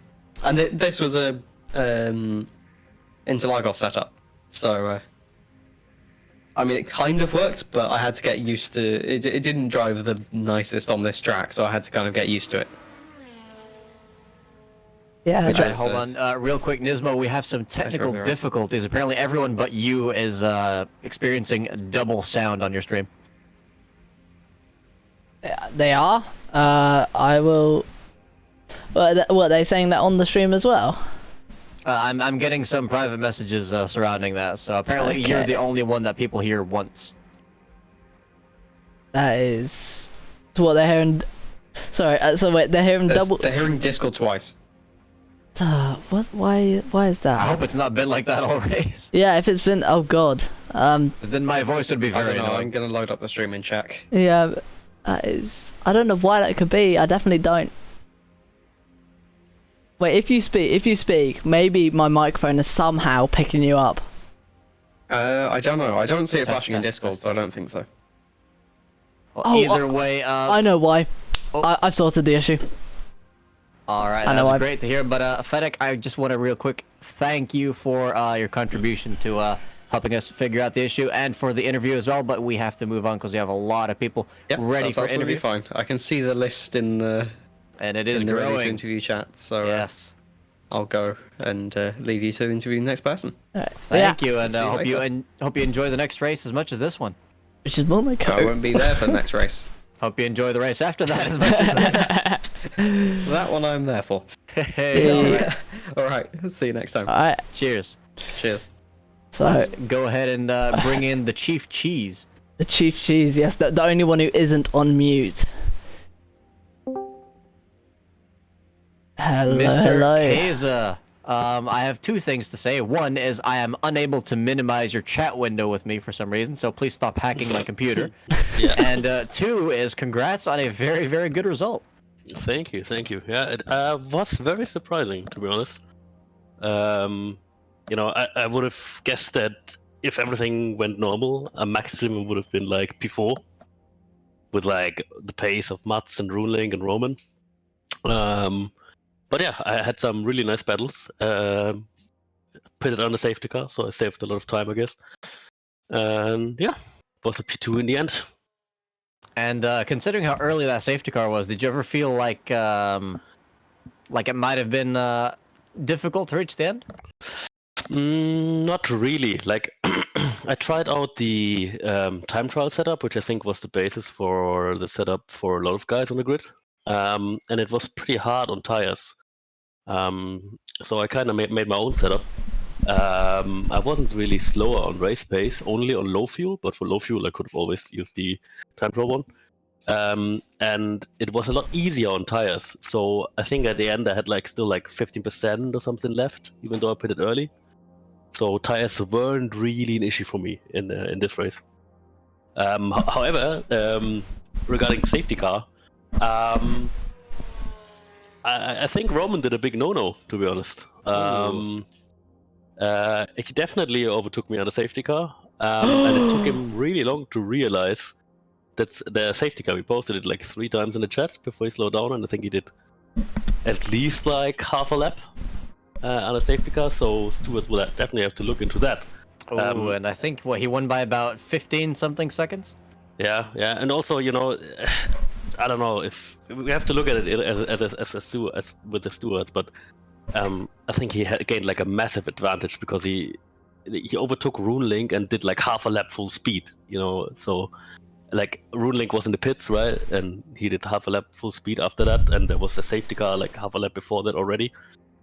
So yeah, it doesn't look that great, to be honest. But yeah, regarding his pace, no one could get close except Runelink maybe, and he was pretty unlucky with the pit stop. So yeah, I noticed he actually had to pit twice, and I saw he said something about the damage being turned on, but I'm not quite sure how that makes him pit twice in a row. I'm not so sure about the second. I only know that the first one was pretty long because he forgot to turn off engine and gearbox repair, and as you probably know, the gearbox wears quite a bit. I think I finished on 54 engine damage or something. And does that affect the car performance quite a bit? Or? No, not at all. Not at all. I think they're pretty consistent 108s all the way to the end. Maybe in the last 2 laps was a bit with the tires starting to get a bit more worn. I think I put it at 109 or something. But yeah, you couldn't really feel it. I think from where you can go a lot higher. Yeah, I mean that's definitely pretty good considering how early you pitted it as well. I think you fought quite a few people. Do you have any particular battle that you enjoyed the most out of that? To be honest, the one with Jedlin was pretty good. I think we went side by side for 3 quarters. But yeah, frankly, I think all the battles were good today. I think I battled with Mats, I battled with Tomba, I think Cuckoo, Fennec, a lot of people. So a lot of action for me tonight, and it all was clean. So I'm pretty happy with it. That's always great to hear, Nismo. Do you have any more questions for our P2 finisher? No, there's only one question I've got, and that's why'd you put Monaco in for the next round? I'm kidding. because we actually gone by the historic order of the 2001 season. So And by the tracks that are available and we decided for, it is the second race. Well, Wait, so did they start in Brazil, or is that just put in there as a pre-season extra? No, I think that's actually started in Brazil. Crazy. Yeah. damn. All right, well, Keza, thank you for coming on and putting on a performance like that. It's always really fun to follow. Yeah, thank you for the stream and the interview, and have fun with the others. Absolutely. We'll Well, see you thank- back again next week. All right, Nismo, who do you want to drag in here? I want to drag Svi in, but he's changed his name to Don't Drag Me In. So, I'm guessing we're not going to be Gotta respect talking that, to Svi dedication anytime there. soon. Everyone's on mute, but I might, with honesty, I know everyone's on mute. Everyone might actually be somehow AFK. I think I have to drag in Findict. I have to know. I have. Definitely want to know what happened there, because he seems to have a little bit of beef with Matt, and I think that's for what happened in the final few corners. Yeah, let's talk to him, see if he'll come off mute. Findict, welcome. You had a pretty hard-fought race and some frustrations there at the end. Can you tell us a bit more about those? Yeah, well, first of all, start at the start of the race was pretty good. Had a decent enough start. I was just trying to survive, honestly. Got a lot of experience at starts in Spielberg, and most of the time it's a crash. So I just tried not to be part of it. But it was no crash, so I'm really happy about that, and well done to the drivers. Then after that, turn 2, I had a really good overtake on the middle of people, so it was quite nice. And then after that, it was a train. Got through when people made mistakes. Very well calculated game, I think. The pit stop was at the right time, because it was like right after the safety car was called at the start. Yeah, you gained a lot from that safety car. I did gain a lot from that safety car, but I decided to go onto a 2-stop, which maybe in hindsight I didn't need to do, but I just thought that might be the. Yeah, I mean, I was more comfortable with that strategy in the end. in fairness, you definitely weren't the only one to do that, and I expected a lot more people to come in and pit as well, but turns out that the tires didn't quite wear as much as some of the two-stoppers might have hoped, so in the end, still a little debatable which strategy was the absolute best, but very, very close fighting nonetheless. Yeah, so yeah, I went soft or soft. The entire race was softs for me. I think some people may have gone hards. Softs did kind of drop off after a third of the race. Started sliding, things like that. So after I felt that, right before the safety car, I decided. I didn't drive anything with the hard, so I didn't know if they would do 2/3 of a race. So to be safe, I went soft. But yeah, that was alright. Then for most part, nothing happened. I had a fight with Tomahawks. He had a bit of lag, so it was like I didn't want to fight him. Yeah, we caught that as Yeah. well. Yeah, I didn't want to fight him, but I had more pace, so I kind of needed to. And the driver behind was starting to catch. So at some point, I was forced into a position where I had to fight. I tried to keep it as like fair and safe as possible. Tried not to hold him up too much. And at some point, I just kind of went past. I think his tires weren't as good as mine. I could still push them quite well, and I think he had higher fuel. He overfueled, in fact. So got past in the end. That was race critical in the end for me, and I could do my laps. I boxed and went back quite a bit. But I was like, most people are gonna box, just hoping that Ultimate Keza and Tomahawks would also box, but I didn't. So deserved P2 and P3 from them, very nice. But then the end. The end is honestly, I'm going to review it. My feeling was that people went way too hard. I was fighting with Jetten. I was behind him. I got side by side with him a couple of times. The fourth corner, last right hander before you get into the two left-handers. He went wide, but he kept it just about. We're side by side, and I think he went wide and touched me and started to spin me around. He then did also straighten me again, but then he went off and I had to fight him again. So it's very nice, but just don't hit me. You know, that's what I think happened. I'm not entirely sure. I will say it's entirely possible I just lost grip. I'm not sure, but I think he hit me. We definitely did see a bit of rubbing between you two occasionally through, well, yeah, as you said, corner 4. I think I saw 2 times, you guys having maybe a bit of collisions between each other. Which was Yeah. brilliant to see, might I add. But yeah, I am seeing some comments here from Jedlin saying, sorry if I was a little too aggressive in the ending stages of the race. Did everything I could on those tires. Yeah. I just reviewed the first incident. I think that's just me losing it myself. That's fine. I wasn't entirely sure about that one, but it was very aggressive from him. So it was risking quite a lot. Had to eventually concede to Phoenix. That was fine. He was very fast. I wasn't sure if I was going to hold him anyway. Only if I got past Jedlin quickly, but that wasn't the case. And before that moment, I think he did very well. But once we were side by side, I think he went a bit too hard, and it could have cost us both the race. That's what I was scared of. But then at the end, after the second time with Jedlin, which I'm coming up to now in my replay, yeah, I think he went a little bit. No, maybe that was on me. Maybe he didn't turn in as quickly as I thought. It was a bit hard because if you're on the first left-hander, there's kind of one line you can go wide, but there's literally no grip there because nobody drives there. Yep. So you want to go to the left, and either one of us made a little bit of a mistake there. I think the second one might have also been on me. It was harsh, but I think in the end it was fair after reviewing it. But then after that, I'm not sure what happened. I think Mats VR sent it on the inside and then understeered into me, and that's what I'm seeing on the replay as well. That one, did you see it on the stream? Yes, we caught that entire exchange and wasn't quite sure how everyone managed to keep their cars pointed in the right direction. Look, I'm not sure either.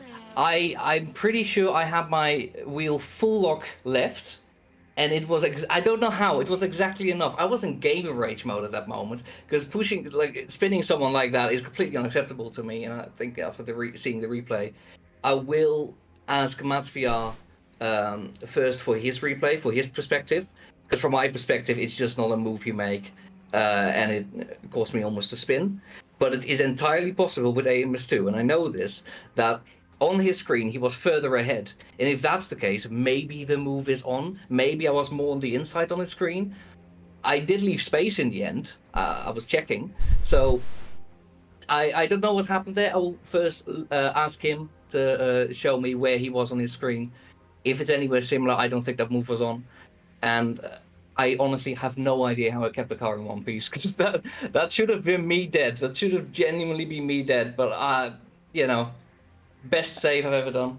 I mean, that final sector is definitely not quite designed for overtaking, at least not in its current form. But yeah, it's typically. I do think you were probably going in there a little more slowly because of being pushed wide and probably getting some dirty tires from the previous sector after fighting with Jedlin. But yeah, whatever happened there, it was insanely tight and probably the most exciting part of the race. The reason I went wide in that corner is actually because I saw that he might go for it. So I was thinking about that. I think left a little bit of space. Either it wasn't enough or he just touched me anyway. I think it's the second one, but I have to see his replay because this game has multiple realities, unfortunately. But yeah, I don't know how I survived. After that, I had pretty decent pace, caught back up to Jedlin, spun him around at the end out of frustration, but that was after the race was over. Yeah, that was definitely interpreted that as a celebratory crash after the race. But one more question that I do have for you after that very impressive performance. Could have been a P2 if you were on a different strategy. What are you aiming for next race when it comes to position? Oh, depends on the track. What's the track? let me quickly check. Monaco. I'm aiming to not have DNF behind my name.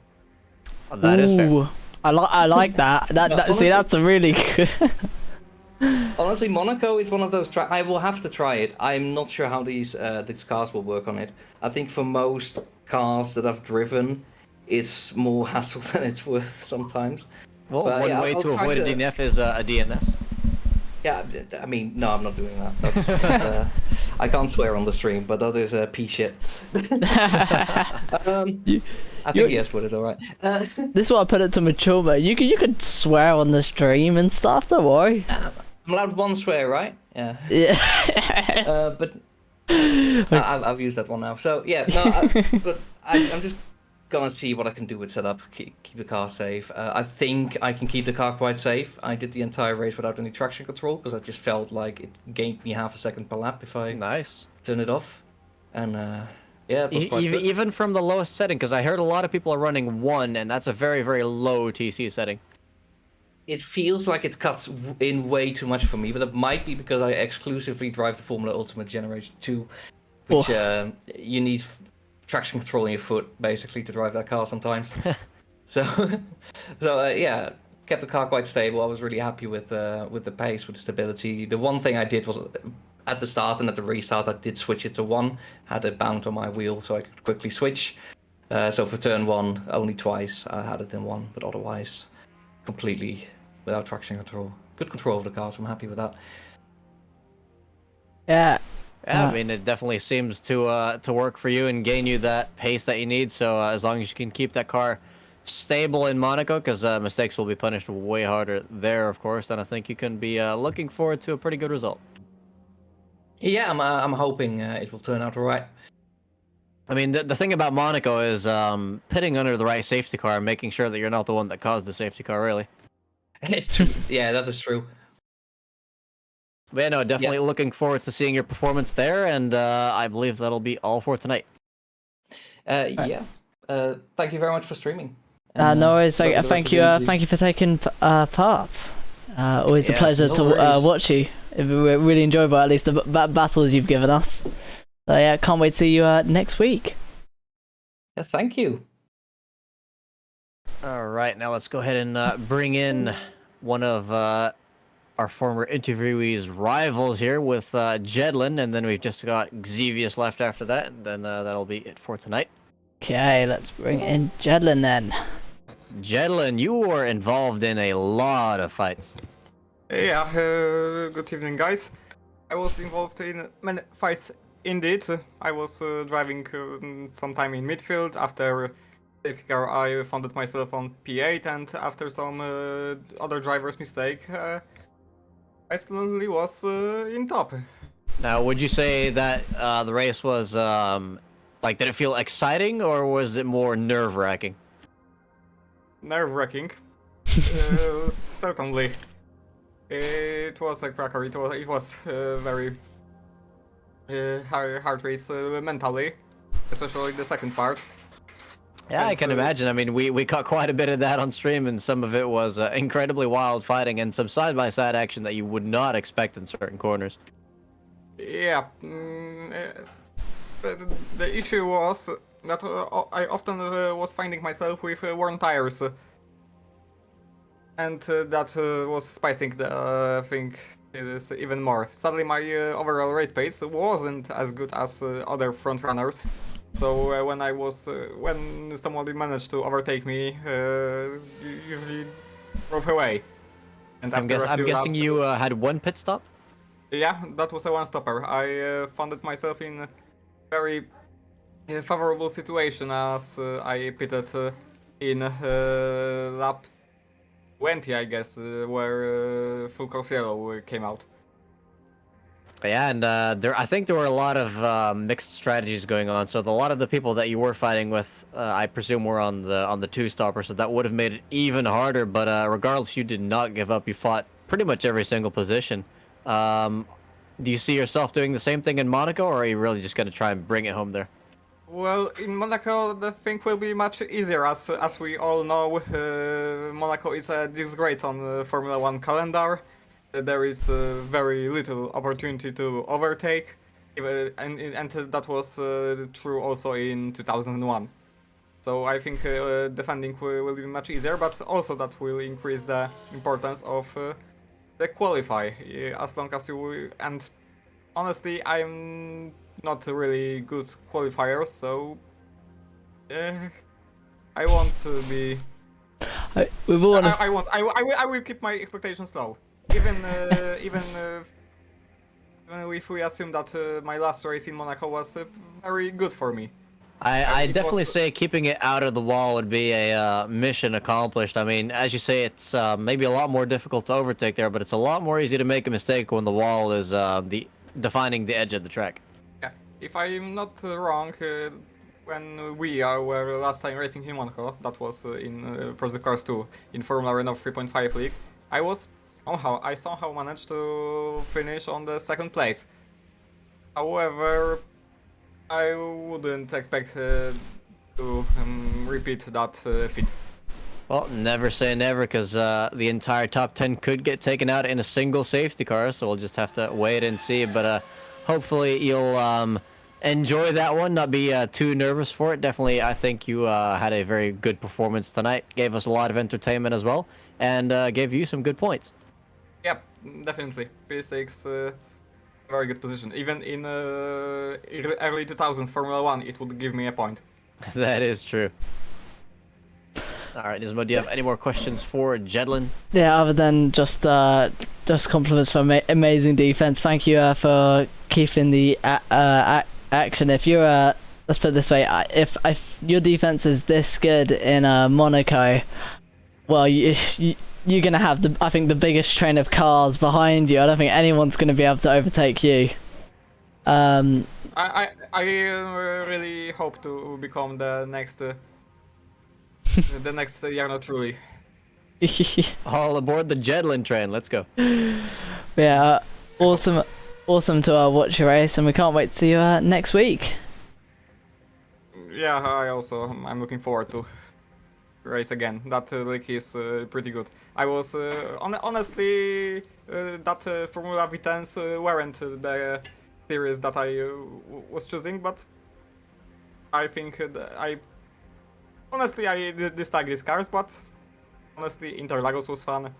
Today's race on Red Bull Ring also was fun, so, or I would say A1 Ring was fun. So,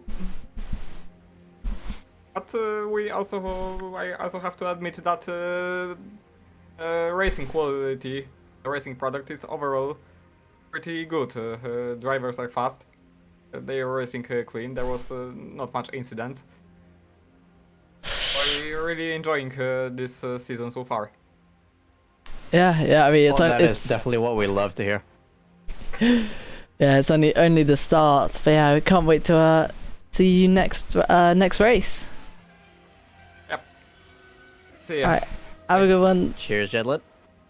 All right, now let's go ahead and bring in our final contestant for tonight. Okay. Xevious, welcome, and sorry for the wait. You definitely provided us with some good entertainment as well, particularly that battle at the end with Matt. Can you tell us a bit more about that? Well, at the end, I gotta say I was a bit disappointed with the outcome of that battle, but yeah, it was awesome racing, so absolutely enjoyed it. Yeah, no, I mean, I think you put up a pretty good fight as well against the guy who was on for a podium for most of the early race. So his race kind of went down the drain after he did a massive spinola after one of the safety car restarts. But yeah, it was a very interesting fight. It got really, really close once your battle mixed with the battle ahead. Can you give us your perspective on that part as well? It was cars basically wherever I looked, so definitely had to be on my toes to keep, to stay away from contact, to not damage the car. But yeah, it was very, very fun. And I gotta say, at the end of the day, I think I gotta be happy with the result, considering I was last, the safety car restart, or second to last. So yeah, and in the end, I'm happy with the result. Yeah, that's definitely great to hear. Are you optimistic for next race as well, or do you think this race was really one where you were going to get manage to get a lot of points? I don't know. I didn't really come with. I didn't really know what to expect because my preseason race lasted a whole of 2 corners. So yeah, it was. I don't know. I think I had really, really good pace in the end. But yeah, next week is going to be a totally different track, totally different strategy as well, I think. So yeah, it's going to be very, very interesting. And next week, qualifying, trying to find a gap to get a good lap in. Yeah, that's probably going to be the most important part. That is very true. Do you feel like qualifying or race pace is better for you in these cars? I don't know, really. I think they're right about the same. You know, but I think in the past I've done really well in qualifying, so you know, it will. I'll definitely do my best to improve qualifying, especially for next week when it's gonna be the most crucial. And then definitely try and make sure that, I mean, I assume some people probably have a different setup for qualifying and for the race, but definitely to make sure that whatever twitchiness is in that quali setting makes its way out of the race one, because even if you're first place, if you bin it in the first corner, it's not going to be very fun. No, I don't think putting the car in the wall is ever fun. Unless it's one of those no damage races where it's just wall riding all over the place. That would actually be interesting. I wonder what a no rules race with no damage would be like with this grid, with how competitive everyone is. Well, I think in Monaco, turn 1 would definitely be interesting, because wall riding in turn 1 would take you straight into the church at Saint Devote and not up the hill, but yeah. We'd finally get some people going to church. Yeah. Yeah, something I do have. Something Something I do have to ask actually is I don't actually think this has been asked, because I'm still at least confused. Is what caused the safety car? It's a good question, because I have a track map on my second monitor, and when it was called, I did not see a single car stopped or anything. So Yeah, that was actually. There will be a steward's investigation into that call, because yeah, I don't think anybody else said anything. So, Interesting. Yeah. So potentially the first ever MSR incorrect safety car call. I definitely remember we did not catch any incident on stream at the time, but it was basically we saw almost half the grid come into the pit lane at the same time, and then we saw the people that were on track suddenly slow down for a safety car. Yeah. Yeah, but I think I have to correct you. It's not the first time we've had an incorrect safety car call. Speed. When was the other time? It was Fee in Monaco and Formula Renaults. Oh, so Monaco will definitely hope it doesn't happen again next time. Yep. Well, yeah, amazing watching you come once again back from the back of the grid pretty much, and Back from the pits of despair. yeah. I'm not sure if that's gonna be as easy in Monaco next week, but we definitely look forward to seeing you there, and yeah, we will. I guess we will see you next week. Yep, definitely. Thank you guys, and I'll hopefully jump into the comp booth next week as well for an interview, unless it goes really, really badly.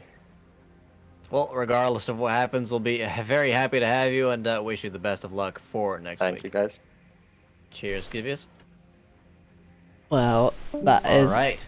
That is the end of the evening for the MSR League. Quite the race, I've got to say. We had bashing, we have cars off, we had a safety car that we still don't know what happened. And we have a P1 in the championship currently under investigation as well, so a very dramatic start to this first round of the season. I've got to say, it's going to be very hard to beat this round one, and I must say, I can't wait for the rest of the league. But I'm just particularly interested in Monaco to see how many safety cars we get.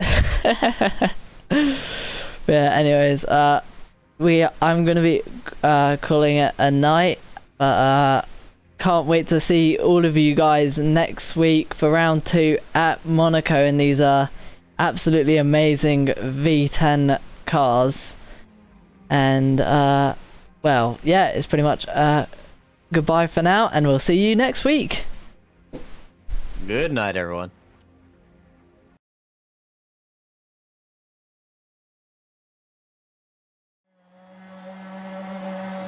What?